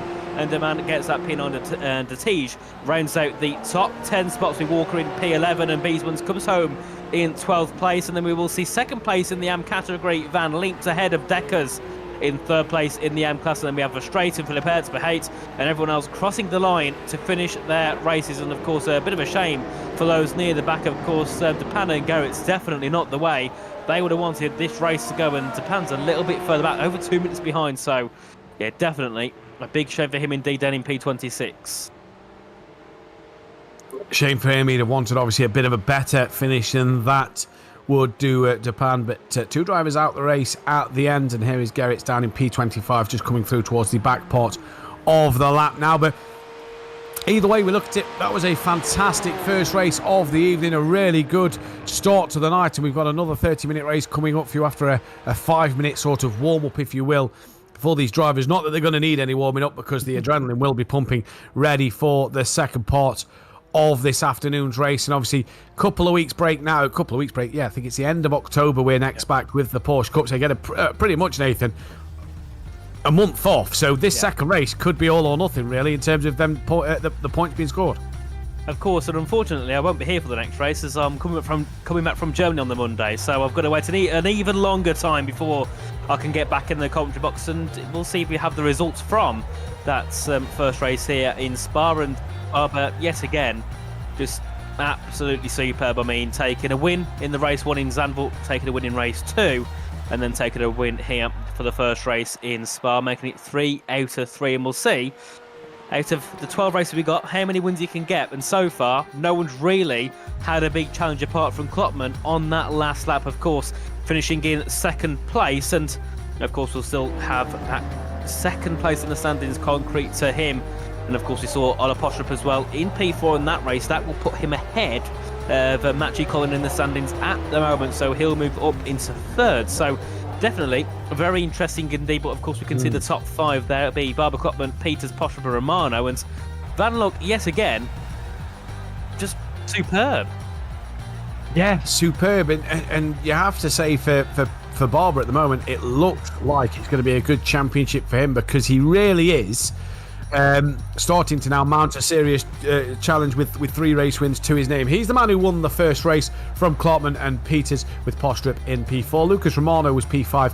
Van Luck P6 with De Peep in P7. Matthew Collin was P8. Sebastian Deman in P9. Matthias Detage rounding out the top 10. And your winner in that AM category is Van Limpt there from Kevin Deckers and Verstraeten in P3. And it was really a good race in both categories, wasn't it, as well, to round out the rest of the field? Yep, it certainly was. But yet again, those at the top showing how good they are, because the gap to P5 was over 14 seconds, and then the gap down to P9 was nearly 30. So going into the second race, we'll see what happens. But of course, we've got a couple of minutes to go before we get underway for the second race. But going into this second race now, Matthew, from what we saw in this first one, who are you kind of keeping your eye on going into this next part? I think the interesting thing is going to be to see what Colin can do. If he was on the podium at Zandvoort or was 3rd in the championship, how is he going to bounce back from this one? What does Peters do differently? Lost the lead, lost 2nd place, had a moment towards the end of the race. They're the 2 drivers I'm going to keep my eyes on. I think they're the 2 that's going to be an interesting watch, as well as that battle for the lead of AM. You know, Van Luck did very, very well, but as we know, who was it who pitted at the very end to drop down the order? Wasn't it? Believe so. He's now obviously got in his mind that he's got to add them couple of litres of fuel extra for that 30-minute race to go again. Where can his bounce back has got to be strong from this? Yeah, it certainly has. I mean, where they finished in the race 1, they're going to start in race 2. So, of course, it will put Barber on that pole position with Klotman in 2nd and Peters in 3rd. So a bit of a change from what we saw after qualifying. So might be a little bit different heading down to turn 1 as, of course, Porsche will start as well up in the top 4. And I'm kind of keen to see what he can do. If he can maybe get ahead of one of the top 3 on lap 1, maybe he can get himself involved in that top 3 battle for the rest of the race and have a chance of possibly going for a P2 or a P1. But of course, Vanlook, yet again, a driver that's done a superb job, of course, in the AM category. Is 2nd in the standings at the moment behind the back of Yellow Straighten, who finished 4th in that previous race. I think that means Vanlook now will take the championship lead heading into race 2 here at Spa. But of course, it can all change once again as we have another 30 minutes of racing underway very shortly. There's a couple of cars going onto track there. That'll be, I think, Romano and Peters going for a bit of a run round. No, sorry, it'll be Jacobs and Peters there going for a bit of a drive round the circuit just to get ready for the next 30-minute race. And we've got 2 minutes to go in the warm, and then we'll see who's lining up where on the grid. Yeah, and just noting as well, Vortex, double win for them with the AM and the Pro win in this race. So good team points there. Yeah, definitely. They're currently in the lead on 66, so that'll really increase their lead even higher. So we'll see what they can do as well heading into the second race to try and do it again and make it a double for the 2 classes in the 2 races here tonight in Spa. But while we've got a bit of a time, of course, we've got Imola, Hockenheim, Red Bull Ring and Zolder coming up next. What would you say, Matthew, is your favourite track out of those 4? To race or to broadcast? Ooh, both. Good for both. We've got time. No, I'm only a PlayStation racer, so I only race on the PlayStation. I do a bit of PT racing, mainly on a Assetto Corsa Competizione. I always seem to go well at Zolder. From a commentator point of view, love the Red Bull Ring, love Hockenheim. I don't think Hockenheim is used enough in championships. Imola's kind of one of them that at the minute I seem to have broadcast a lot or raced a lot, and I'm kind of just a bit like fed up of Imola. But that's only because like Imola's a fantastic circuit, don't get me wrong, but because you know when you do a circuit so much, you just kind of get tired of it. Yeah. Zolder, from a broadcast point of view, always brings entertaining racing, but I for me has to be the Hockenheim because it's just underused and underappreciated, I feel. It is. Yourself? I mean, Hockenheim's a good shape, but I think I'm going to go with the gut feeling for Zolder because it's the only track I've been to outside of England. Obviously, I've been to Donington Park, Silverstone and Zolder, so I've got a bit of a soft spot for that circuit. I've sat at a couple of positions around the track, and it's absolutely brilliant. I mean, I didn't see these Porsche Cup cars race, and I got a bit of a different vehicle. It was a massive lorry. You had the MANs, the Scanias, Iveco, so a bit different to what we'll see here with the Porsches, but either way, this calendar, whoever made it, well done, because it's brilliant, isn't it? Absolutely brilliant. Yeah, and what I love about this calendar is it's not taken the biggest tracks from each country. Do you know what I mean? Monza's probably Italy's most famous track. Spa for Belgium. Instead, we've got 2 Belgium circuits.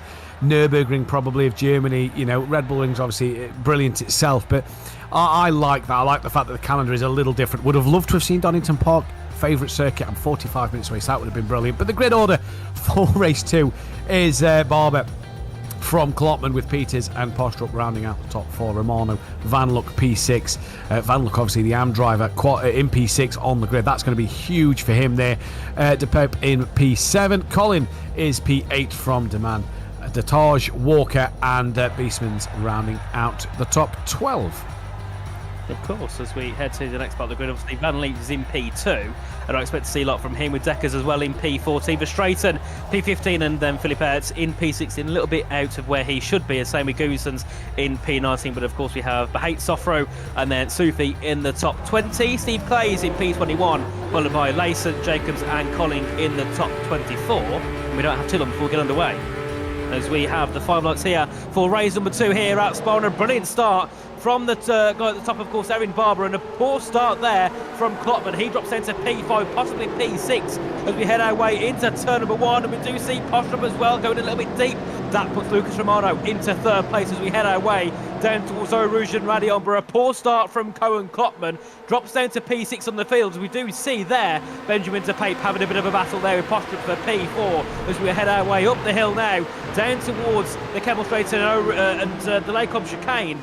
But of course, Barber yet again with a good advantage at the front in the lead. And this now is crucial for Klopman to get back up this order as quick as he possibly can. He's got to get past certain drivers, and he's already looking like he's going to make a move.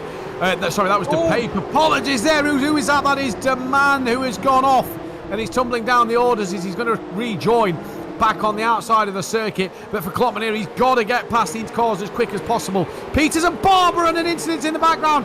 Someone into the wall side, just kissing it ever so slightly. That's caused what looks to be a teammate of his to slow down, and that was Matthew Collin. So one of the drivers I was keeping an eye on, not having the best of starts, but Lucas Romano here, P4 at the moment, with Klopman behind him. He's trying to make a move on Postrup in towards Buon. Has a look, but it's only a look for the time being. And it's a great start to this race for Barber and Peters. But already, just seeing the grid being jumbled up a little bit, not on pure pace that time, but on your race pace, has seen a few incidents at the start of this one, Nathan, and what a chaotic start to the race, as now Klopman's looking on the back of Romano.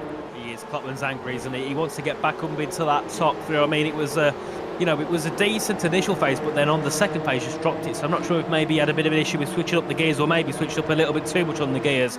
But of course, that cost him at that race start, and currently in the top five. They're looking to get a move ahead here of Romano into P4. Shouldn't be that difficult of a move to make his way up into fourth place, and then of course around 8 tenths to go to get up ahead of Porsche. But he's going to go to the outside in towards Bucksham. When he went up the inside, this time he goes to the outside, but he might get a slowdown there because he did go rather wide heading down towards the bus stop chicane as we head into the corner now. And no, keeps that P4 for now ahead of Romano.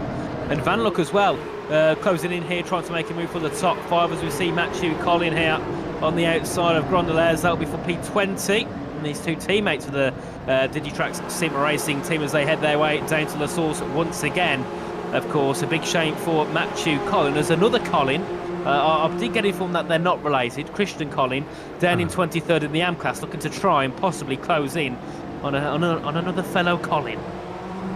Caught the battle of the Collins here today, but it's the two leaders out front, Barber and Peters, coming up and over Radion, and look at them two starting to pull away already, nearly 2 seconds at the end of the first lap over Peters. And there in the background, look, is Klopman, who is trying to close in on Postrup as well as defend then from what looks to be Romano and Van Luck in the background. But look at how close Peters gets through Lacombe. Changes happening all up and down the leaderboard, and already Peters putting Barber under pressure. He knows he's got to do something as he missed Zandvoort, so he wants to score big points here. And for Klopman, he's got to try and pull away from this battle behind, because look at Romano, bringing Van Loop and De Pep with him. He's got to make sure he doesn't make any mistakes and fall into the clutches of these three. He's got to pull away and not overdrive the car. That is going to be the crucial thing in this race. He's got to keep it clean, got to keep it smooth, and got to keep it going forward.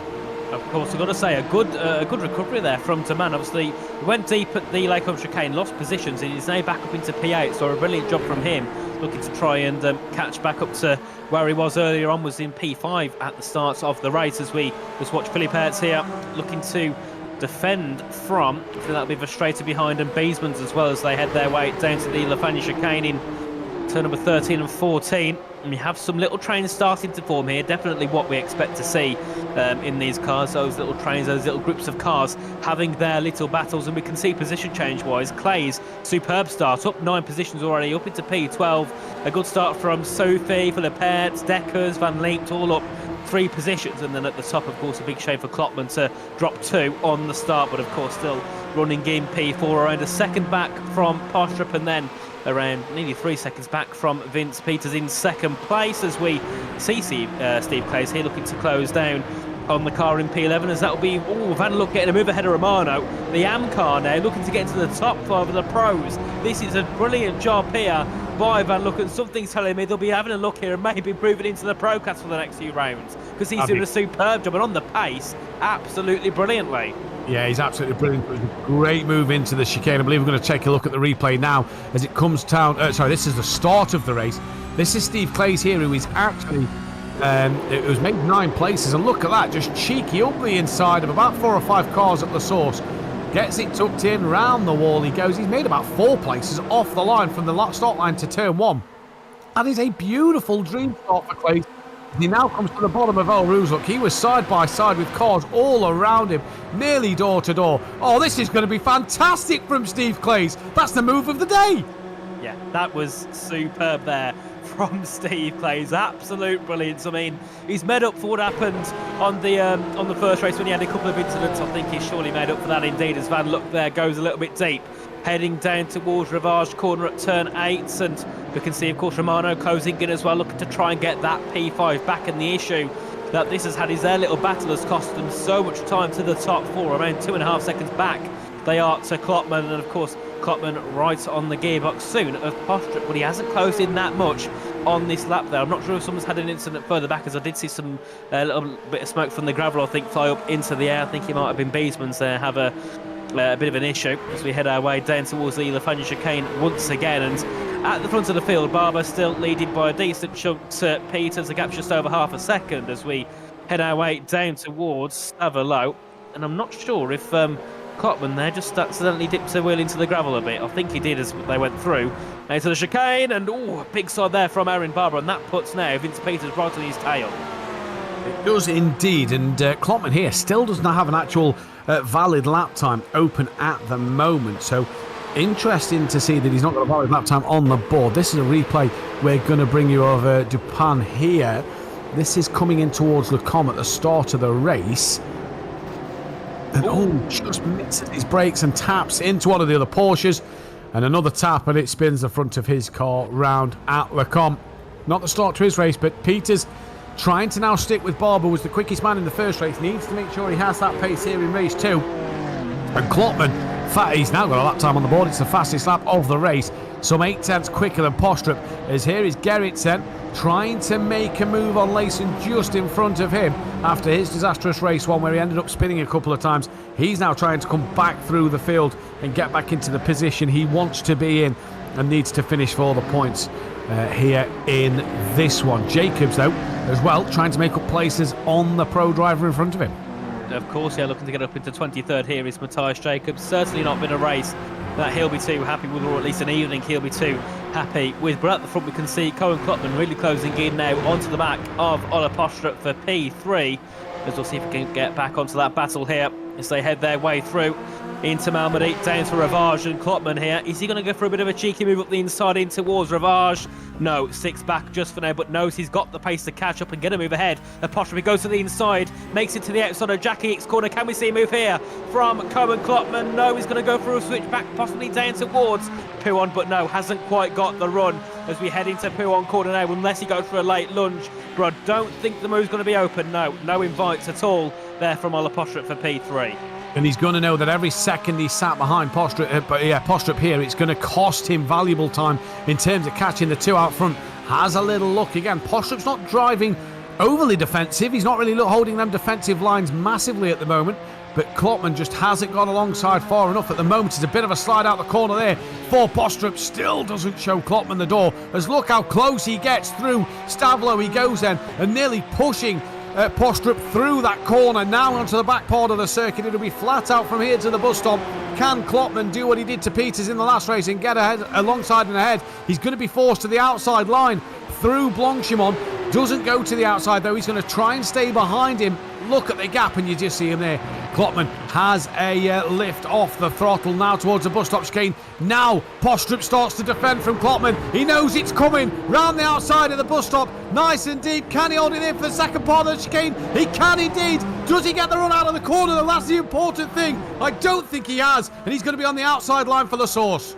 We head down to turn 1 once again now, and Klopman wants to get that move. He's going to go to the outside into the source, tries to brake later, go around the outside, and I don't think he quite gets the run.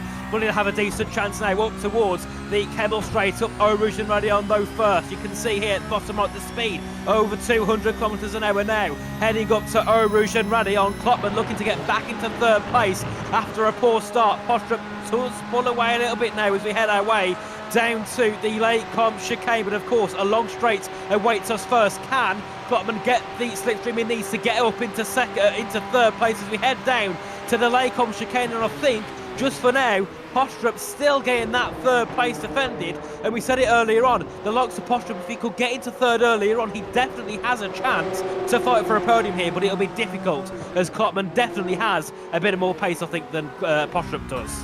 He does, as he was pulling out there to have a look up the inside, tries to show the nose and nearly tap the rear quarter of Postrup, does Klopman. Peters has lost out 2 seconds to Barber at this moment in the race. And you have to say for Klopman, it is all looking good so far. If you're looking at Barber, it's all looking good so far. If you're Klopman, you're going to be getting more frustrated a third of the way through this race, and he is still staring at the back of Postrup's Porsche. Ollie Postrup, the Swedish driver, driving fantastically well at the moment, now goes a little defensive again in towards his middle part of the lap. He's going to show Klopman the outside. It'll be the inside for the next part. Does Klopman manage to get the move done now? He's just got a nose in front. Still not able to get through though. Postrup hangs it around the outside, and they'll have the inside line for Stavolo. This could push Klopman onto the gravel. Does put him onto the gravel. He drifts a little wide, and Postrup once again hangs in there as they both are making this fight absolutely brilliant. And anything happens here, Van Luck could be in with a shout of gaining on the pair of them. He certainly could. He's only 1.8 seconds back. But Klopman has got to run yet again down to the bus stop chicane, looking to get back into third for probably the fourth time he's gone for this move here as we head our way down towards the bus stop chicane, and he knows that he's not going to make it this time around, so he's going to back up and look to try and make the move possibly down to La Source depending on his exit. He's got a good exit heading out of the final corner down to turn 1 we go, and Barber still has the lead by 2 seconds now to Vince Peters, so he's checked out at the front, and still Klopman can't find that move. Into La Source we go. He's closing quite heavily. He's going to have a good run out to the first corner, down towards Rouge Radion, and he goes a little bit deep and runs onto the gravel yet again. And Klopman, he can't do anything here against Ollie Postrup. And this is the pressure that we spoke about in practice. It's not just for the car defending, it's for the driver attacking as well in this race. And Klopman overdriving the Porsche towards the back end of that lap and the opener of this one, and he's really just now starting to lose out a little bit here. This is Ryan Walker in the white and blue Porsche, trying to get past Sophie here in the in P16. He gets a good run up through Radion, will be in the slipstream down the Camel straight. Sophie to the inside, to the racing line is Walker. Going to think about making a move up the inside in towards the com. Has a look. Will he come back out and have another look? No, he won't. Going to hold station there. And he's going to wait. Romano's got past Van Luck for P5 and 6. Here is Matthew, Colin, and Bayet having a fight as well for P18 and 19, just behind Walker, who once again sticks the nose out but doesn't think of making the move. But yeah, Romano ahead of Van Luck as well for P5 and 6. Of course, some brilliant driving here as a replay as we head our way through with Lucas Romano in towards the Lacombe chicane into Malmedy at the right hander. What happens here to Romano? I think a car was there just moving out the way to let him through. I'm not sure who that was. I think that might be Van Luck there, letting Romano back through up into P5 as he does get that P5 back. But yet again, here's the battle down for P19. Colin on the back of Grodeles and Sophie for P17 as we head our way in. Oh, and that looks like a bit of a defence there from Colin, and nearly gets rear-ended by Behate as we head our way through the Lavagna chicane. And yet again, back down in towards Stavolo we go at the right-hander. And we've got battles everywhere on your screens. And actually, Postrup is really under pressure here from Klopman at the front. They're literally within the same 10th as we head our way down to the bus stop chicane. Klopman on the inside. I think this time he might get the move done for third place. He sticks it to the inside. Postrup has to go late on the brakes. Tries to stick it to the inside into the final corner. They head back down to turn 1. Has Postrup got it back? Yes, he has. Postrup still has that third place, but Klopman's got a good run down towards the source. Can he get back up into third? He's going to have to go for a late send to the inside. He's going to go to the inside, sends it on Postrup for P3. Can he get the move complete? They're going to go side by side out to the corner, but still, on a Postrup, this is absolutely superb defence. And what a drive from the Swedishman. Ollie Postrup there looked like he was dead and buried going into the bus stop chicane, but lives to fight yet again another day as we enter the halfway stage of this second race. And Ollie Postrup then is absolutely driving the skin off of this Porsche Cup car. He is brilliant at the moment to watch. And for Klopman, he must be getting frustrated. The teeth grinding against each other as De Man has now got past Taj for 8th and 9th. And so far, so good. This is a replay. Look, side by side, coming in towards the bus stop. And just watch Postrup here. The move's done. Klopman looks like he's got it all sorted. But late on the brakes, no thank you. Door forced open, back up the inside. And that is great defensive driving from Ollie Postrup there. He did what Klopman couldn't do a lap ago, and that was get it up the inside of the second part of the chicane and get the traction out the corner, as Klopman again just dropping a wheel or two into that gravel trap. And there is Romano and Van Luck having a bit of a fight in the background. And what a race this is turning out to be. The top two separated by 2 seconds. There's then 5 seconds back to Postrup. But he is driving so well. And Nathan, you called it. If he can get ahead of one of these guys for the top three, he can drive for a podium. And is he going to earn this one if he gets it at the end of the race? He certainly will, but there's a long way to go here in this race. And Klopman goes, oh no, we went for the inside, we were back taped.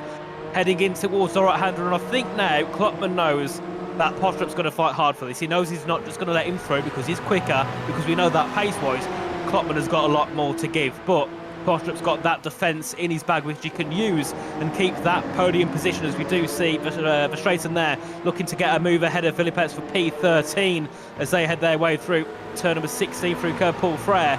But of course, yet again, Klopman is on the back of Postrup as they go down towards the bus stop chicane. Ryan Walker as well getting involved for that little battle for P15.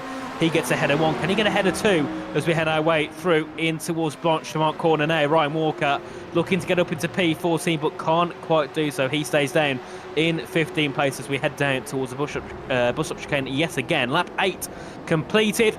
And we're 16 minutes of the way through of our 30-minute race. Yeah, over half distance now. It's been absolutely fantastic to watch this race. Running order at the moment, it is Barber from Peters from Postrup, your top three in the Pro category. It is Van Luck from Van Limpt and Deckers, your top three in the AM category. They are your current podium sitters at the moment, and this man in the lead is looking to make it 4 from 4 and looking to make it another win for the Vortex team here at Spa, as well as Van Luck, who is really, if you look at his next closest competitor, Van Limpt, is what? He is he's 16 seconds off the lead. Van Luck is only 9. So he's got a good 7-second lead over his closest challenger in the AM category. Yeah, definitely. It's just a superb race indeed here by Marco Van Luck in P6. Of course, overall standings-wise, he will move up a little bit further than he is. I think he's currently around P10 in those standings at the moment. Yeah, he's not in the top 10, but he'll be looking to do that today with some brilliant finishing here in Spa. But of course, at the front, Peters has closed in a little bit here to Erin Barber at the front. That gap came down by around 7/10. A couple of tenths was gained last lap by Peters and just starting to slowly catch up to the back of the leader.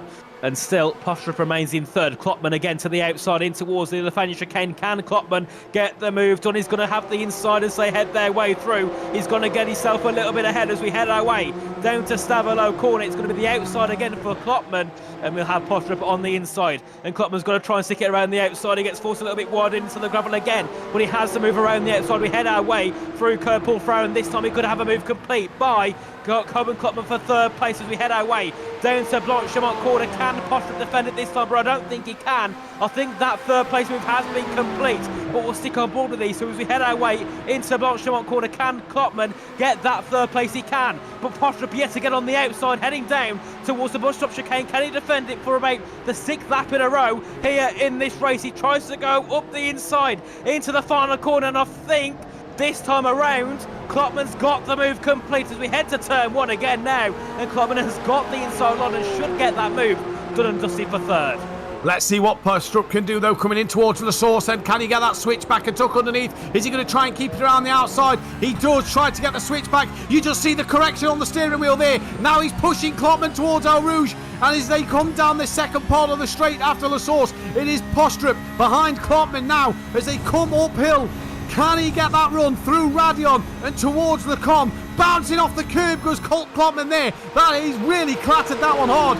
Just sent him a little wider than he wanted. Now to the outside of Lecom comes Postrup. He's now in front of Klopman before Lecom, and he's got the move back done. And this is a great race. And now look, it's brought Romano and Van Luck into play here. All this for a final pro podium. And the Van Luck, the AM driver, could find himself on the podium here. This is absolutely brilliant. And Postrup lives once again to fight another day. And Klopman's now going to have a look on the inside, but can't get close enough and alongside enough to get the move done.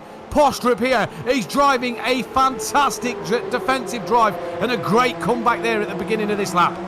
He certainly is. This is superb by Ola Postrup as we do see Klopman closing again into Pouon. Can he get the move done this time? No, he can't, but Romano is loving this. He's getting involved in this battle for third along with Marco Van Lock in P6. He's also looking for a move here on the back of Romano to go up into P5 as we head our way down to the Lafanya chicane. Once again, Postrup defends the inside.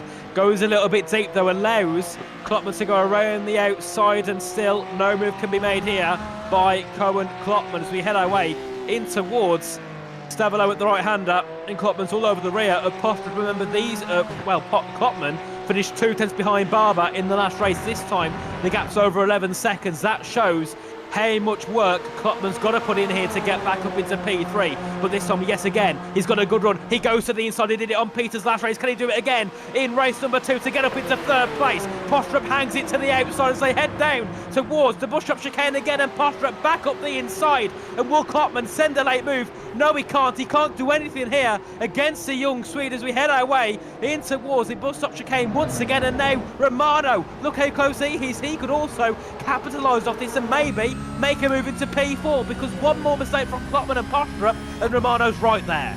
As is Van Look as well, though, and bring out the textbook on defensive driving as Romano nearly goes into the back of Klopman coming into the source. Bring out the textbook, though, defensive driving, because Postrup that is exactly what he's doing. It is textbook stuff from the Swede at the moment as they come towards Eau Rouge again for the 10th time of asking. 240 kilometres. Uphill they come, over Radion now, and it's all about that slipstream down towards the Com chicane. 6th gear, we are in 250 kilometres an hour, and Klopman just couldn't buy his way through Postrup at the moment. And this is a fantastic battle from both of these drivers, and now with Romano and Van Look there as well. This is going to be interesting to see this duo become a quartet, if you will, because these two, I tell you what, Postrup is just placing the car exactly where he needs to be, and it is confidence in his driving. Matthew Collin for 18th place. He's looking on Sufi, and that looks like a move done around the outside until the com. Relatively easy there from Collin. If Klopman watches that back, he'll be wondering why he can't do it. But so far, so good. He's going to have a look now into Pouon. Nope, thinks better of it. Waits one more time. He knows that this is where he's a little bit stronger at the back end of this circuit than Postrup. And now for Klopman, the problem is, Nathan, is when he gets here, he's getting put onto the gravel, being forced there due to being on the wrong side of Postrup at the moment. And Postrup so far doing well. Let's watch through Stavilo, though, because this is where Klopman chooses the outside, looks to the inside this time, though not close enough. I mean, the thing is now, Postrup is defended in every corner. He knows exactly what Klopman's got to do and what he's going to try and do. So Klopman's got to try something different here to catch Ola Postrup off guard as we head our way down to block 1 again for the 8th lapping concession here between these two, looking for their battle for 3rd place. And Postrup defends to the outside. He places the car in the perfect position here, and Klopman going to close in again, looking to get back up into 3rd. Will he make a send to take that podium position back? No, he sticks behind as we head our way into the chicane now. Hop the 1 curb, hop the 2nd curb, up the inside and then back down towards La Source. And yet again, Klopman's got a good run. But the last time he made a move down here, it was Postrup who got it straight back in towards the Lecom chicane. Further back as well, we can see Van Look right on the rear of Lucas Romano. And at the front, Peters is within a second of Barber here, so we could also have a battle for the lead. This is superb racing between these Porsche Cup cars as yet again Klopman dips the wheel into the gravel. Yet again making a little mistake there is Klopman, just overdriving the car just a little bit as we come into the last 6 minutes of this race. Gerrits and Lacing gets past up another couple of places there for them. And you have to say, what a battle this has been. Move of the day earlier up Eau Rouge from Gerrits, and then this has been fight of the day because this has been absolutely extraordinary. They've exchanged places at least 5 or 6 times, but Klopman not giving up, Postrup not giving in, and the two leaders there, look, 7/10 of a second that one is now, so we'll keep our eyes on that battle developing. But this Klopman and Postrup battle is just immense, and this is what Porsche Cups are all about. Of course, you know, the battle you get in these cars is absolutely superb as we head our way through Jackie's corner once again, and Klopman on the rear of Postrup, and still, is he in a position to make a move here into Pouon? Possibly, no, a little bit too far back, but you know, on another day you might have had a thought about making a move there for 3rd place into Pouon as we head our way down to the Lafanya chicane once again. We've got 5 minutes to go, so looking at around another 2 and maybe 3 laps here in this race as Klopman goes to the outside into the Lafanya chicane. Can he get it back up the inside and get the move complete this time around? It's going to be close, but Postrup again comes back out in 3rd place. And this is going to be, for me, Postrup, driver of the evening, maybe driver of the past 4 races we've had here in this championship, because this is superb here from Postrup. When you look back on your championship and you think to races that's got you a place you didn't expect, or maybe Finn Klopman's size not got you as high in that championship as you would have expected, where do you look back at? This is one of them races where you look back and go, damn, this could have cost me a championship win, or wow, that defensive drive helped me gain this position in the championship. And for Postrup here, he is placing that car. What Klopman has to do is he's got to think outside the box. He's got to surely see where Postrup is struggling, and Klopman has to think outside the box and get a move done, because what he's trying so far, Postrup has covered, and he's doing it lap after lap after lap. 26 minutes gone on the clock, just over 4 minutes remaining. Sorry, just under 4 minutes remaining in this race. And wow, what a night of Porsche Cup action this has been. It's been absolutely fantastic, and take nothing away from Barber and the fight he had with Klopman in race 1. Take nothing away from the job Peters did with Klopman in race 1. But Klopman himself has been in the thick of all the action tonight. He certainly has. And I mean, looking at the front, the gap's only 2/10 for P1 and P2, so we could even see Peters look for a move for the lead on these last couple of laps. And actually, Romano was closing in on Klopman there, heading down into the Lacombe chicane. And I've got to be honest, at the start of the race, we saw Klopman drop down. He got a couple of moves done quickly. I thought it was going to be easy work getting past Oliver Postrup, considering how good a pace that Klopman had in the first race. But so far, he's been able to do nothing to get ahead of Postrup. I think he's been ahead twice now, and every time he gets ahead, Postrup just knows where to put the car and completes that move. And actually, the gap starting to increase between those two now. Klopman's 6/10 back from Postrup in third at the front still. Peters closing in as well, looking to get that move for first place ahead of Aaron Babap, as we see Verstraeten there going for a battle with Beesmans as they head down to Ravage. Of course, Verstraeten on the outside there, and that will bring Beesmans up into P14 ahead of Jelle Verstraeten. Of course, in the AM category, it's Van Look who leads that category away, with Van Leemts and Clays in third. And I've got to say, Steve Clays, he had an incident on the first race, dropped into 25th. He's now P11, on the fringe of the top 10, third in his class. Also another class drive, but Vince Peters now is within a couple of tenths of Aaron Babber at the front. Yeah, he is indeed. And Peters, say he dropped off, is right there now for the lead of this race. Van Look as well is having a bit of a glance on Romano here. As here is Barber and Peters side by side. Contact is made, and that was Peters who lost the rear into the rear quarter then of Barber, and he waits for Barber to get going. They stay side by side. Surely Peters is going to yield and give that one back to Barber, but contact made. I'd say it was inevitable, but we've seen great driving all night. They stay side by side through the source, and Barber and Peters can be thankful that Klopman possibly hasn't passed Postrup here, because that could have been catastrophic in terms of their race.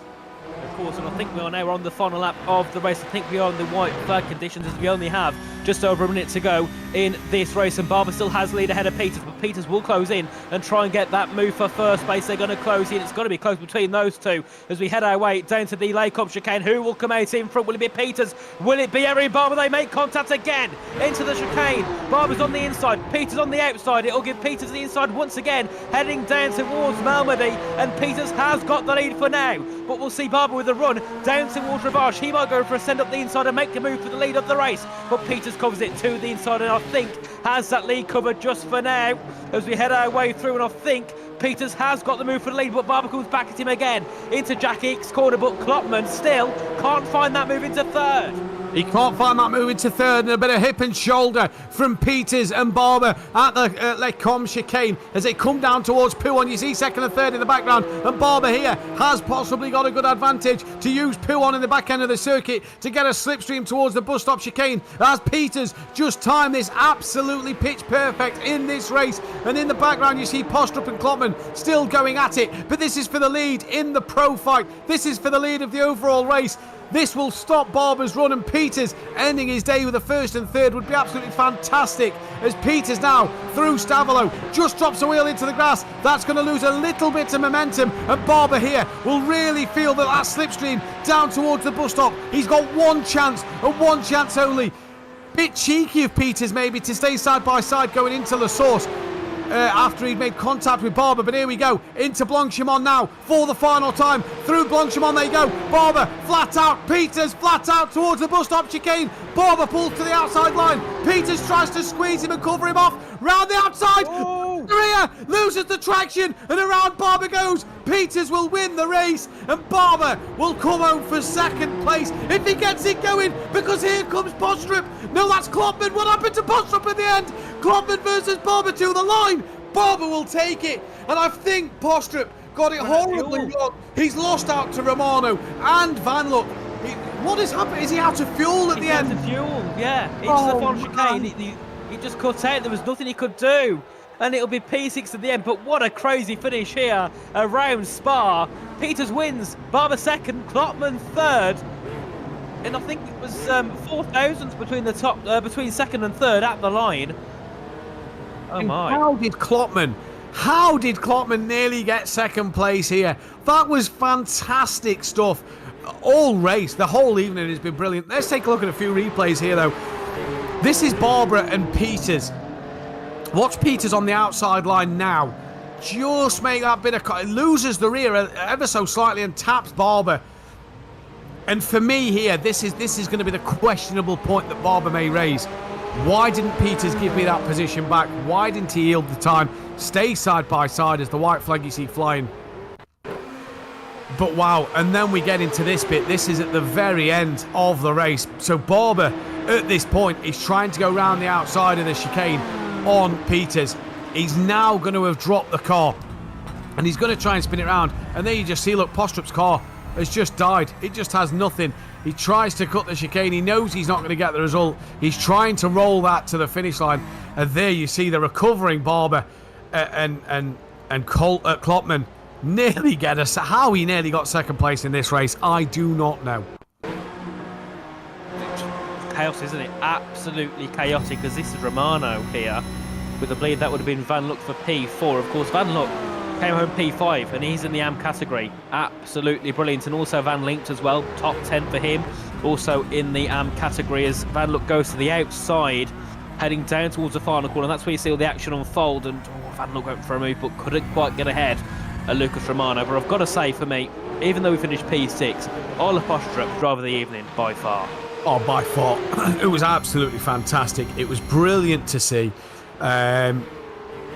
Yeah, I have to say, what a fantastic night's worth of Porsche Cup racing. There is Barber going round on the last lap. You see he's just trying to reverse it through the puff of smoke. And as he gets it going, you know, out of nowhere, Klopman just so close. Look how close that is to the line. And yeah, wow. What an evening. What an evening of racing. That has to be one of the most entertaining races I've been a part of. I've got to agree. I mean, I've been part of many races here, obviously not on iRacing, but over on Formula 1, and this has been, yeah, brilliant. Absolutely brilliant here around Spa with the Porsche Cup cars.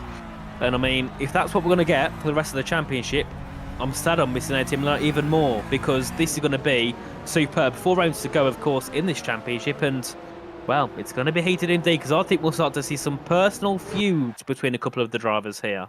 Yeah, I think gloves could be off between Peters and Barber now. I really do. I really think that could spark a bit of a war between them. But yeah, hat off to everybody tonight. What a night's worth of racing that was. We have got the final classifications we can bring you on screen. And well, it was Peters who won the race from Barber and Klopman, stopping Barber's run, and Peters good points in his first race of the season. Klopman finishing third place and on the podium from Lucas Romano. Van Luck takes the AM win, and you have to go all the way back down to 10th place for Van Limt and Clays to get into the podium in AM. But a great night of racing nonetheless. What a day, what a night here at Spa. And we have a month break going into Imola. Yeah. You just see the rest of the 18 finishers there in this race. A month's too long. I want to get going again now. I know. I'll literally get another race up and we'll go for it. I'm sure the drivers will be more than happy. But no, absolutely brilliant. And I think we'll have a couple of interviews shortly as well. Cameron Klopman is in the interview waiting room. So when we're ready to head into the interviews, we will drag Cohen in and have a bit of a chat with him, because it was, I suppose, frustration. But when he looks back on it now, and he, you know, if he watches back the stream, he'll think, you know what, are delivered there. The action was insane, and in the end, he still got that podium. It took him, 20 minutes longer than he would have liked, but he got it.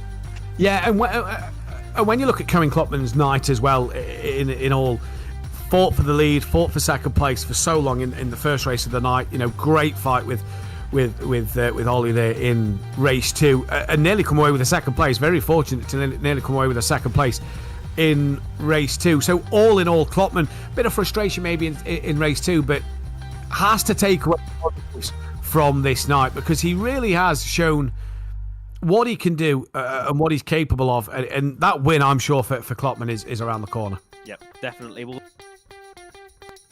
him. Cohen, welcome to the hero. Hello.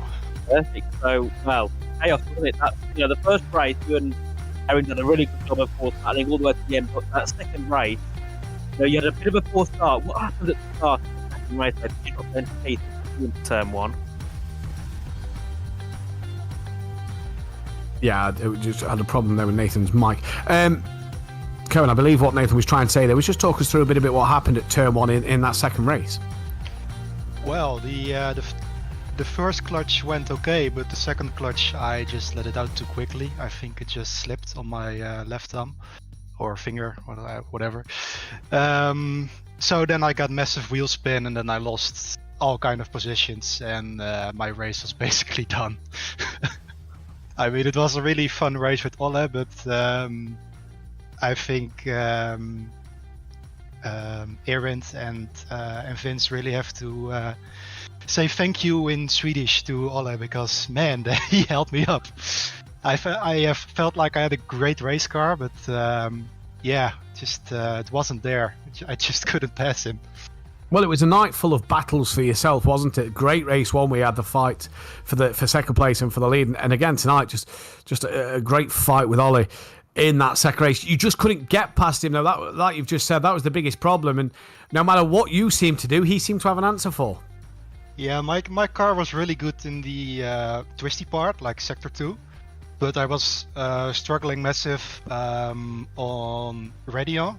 Like in the dirty air, the Porsches are horrible. I mean, they draft like crazy, but in the dirty air, at least my car was horrible. But at least in the middle sector, I seemed to made up for it in lap time. So yeah, it was really difficult.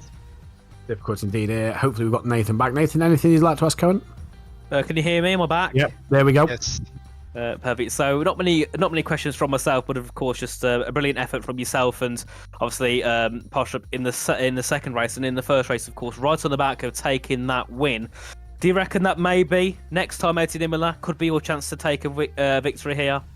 Hopefully. I mean, if I have the same speed I had today, I think a win should be on the cards, because I really felt I was the quickest in the race. Not in the quali, but yeah, we'll see, man. We'll see. Definitely, and I'm sure obviously I won't be here next time, but Matthew will be here to watch you try and get that win. So anyone you'd like to have give a quick shout out to, Cohen? I want to thank the guys of the league for organizing it. It's great. I want to thank my competitors and you guys for broadcasting. Thank you. Well, it's been a pleasure to have you here with us for an interview, and we'll see you again next time. So have a good evening, and we'll see you again for Imola. You too. Bye-bye. Bye. Bye. Well done to Cohen Klopman there, and on the P3 and the P2 in race 1. And Nathan, what has been a fantastic night's worth of Porsche racing. We have a month's break to go. Any highlights from tonight, or anything you'd like to add at the end of tonight's broadcast? Just well done to the drivers, because it was absolutely brilliant, and of course a big thank you to them all for taking part, and as well thanks to everyone in the chat. I was watching through, and obviously lots of people in the chat supporting as always, and I'm sure once we're back again next time, we're going to have some brilliant action. Of course, Matthew, thanks for joining me in the commentary box. It was a pleasure. Yeah, absolute pleasure. Shame to miss Zandvoort. Shame you're going to miss Imola, but we'll be back together for the Hockenheim Red Bull Ring and for Zolder at the back end of the season. So it'll be me in the box with who knows at the moment for Imola in a month's time. What a night's worth of action here at Spa. We head, though, to another historic circuit. Imola in Italy will be our next destination. And as always, you can hit like and subscribe to the channels on whatever platform that you are watching on. And what a night's worth of racing. But for myself, Nathan, and our producer, Joshua, who's brought you all the fantastic replays and camera action, as always, in the background, goodbye.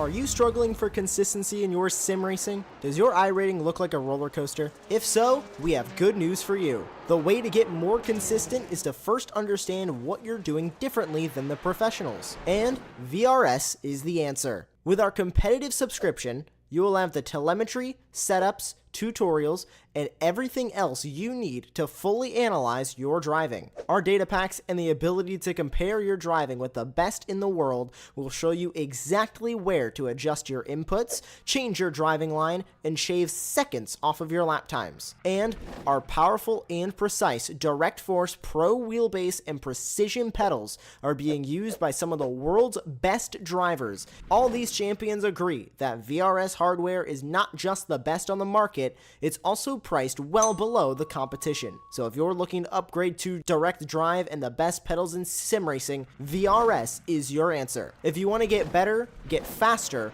and make it happen sooner rather than later, you owe it to yourself to find out why so many people are switching to VRS. You'll be so glad that you did. Visit www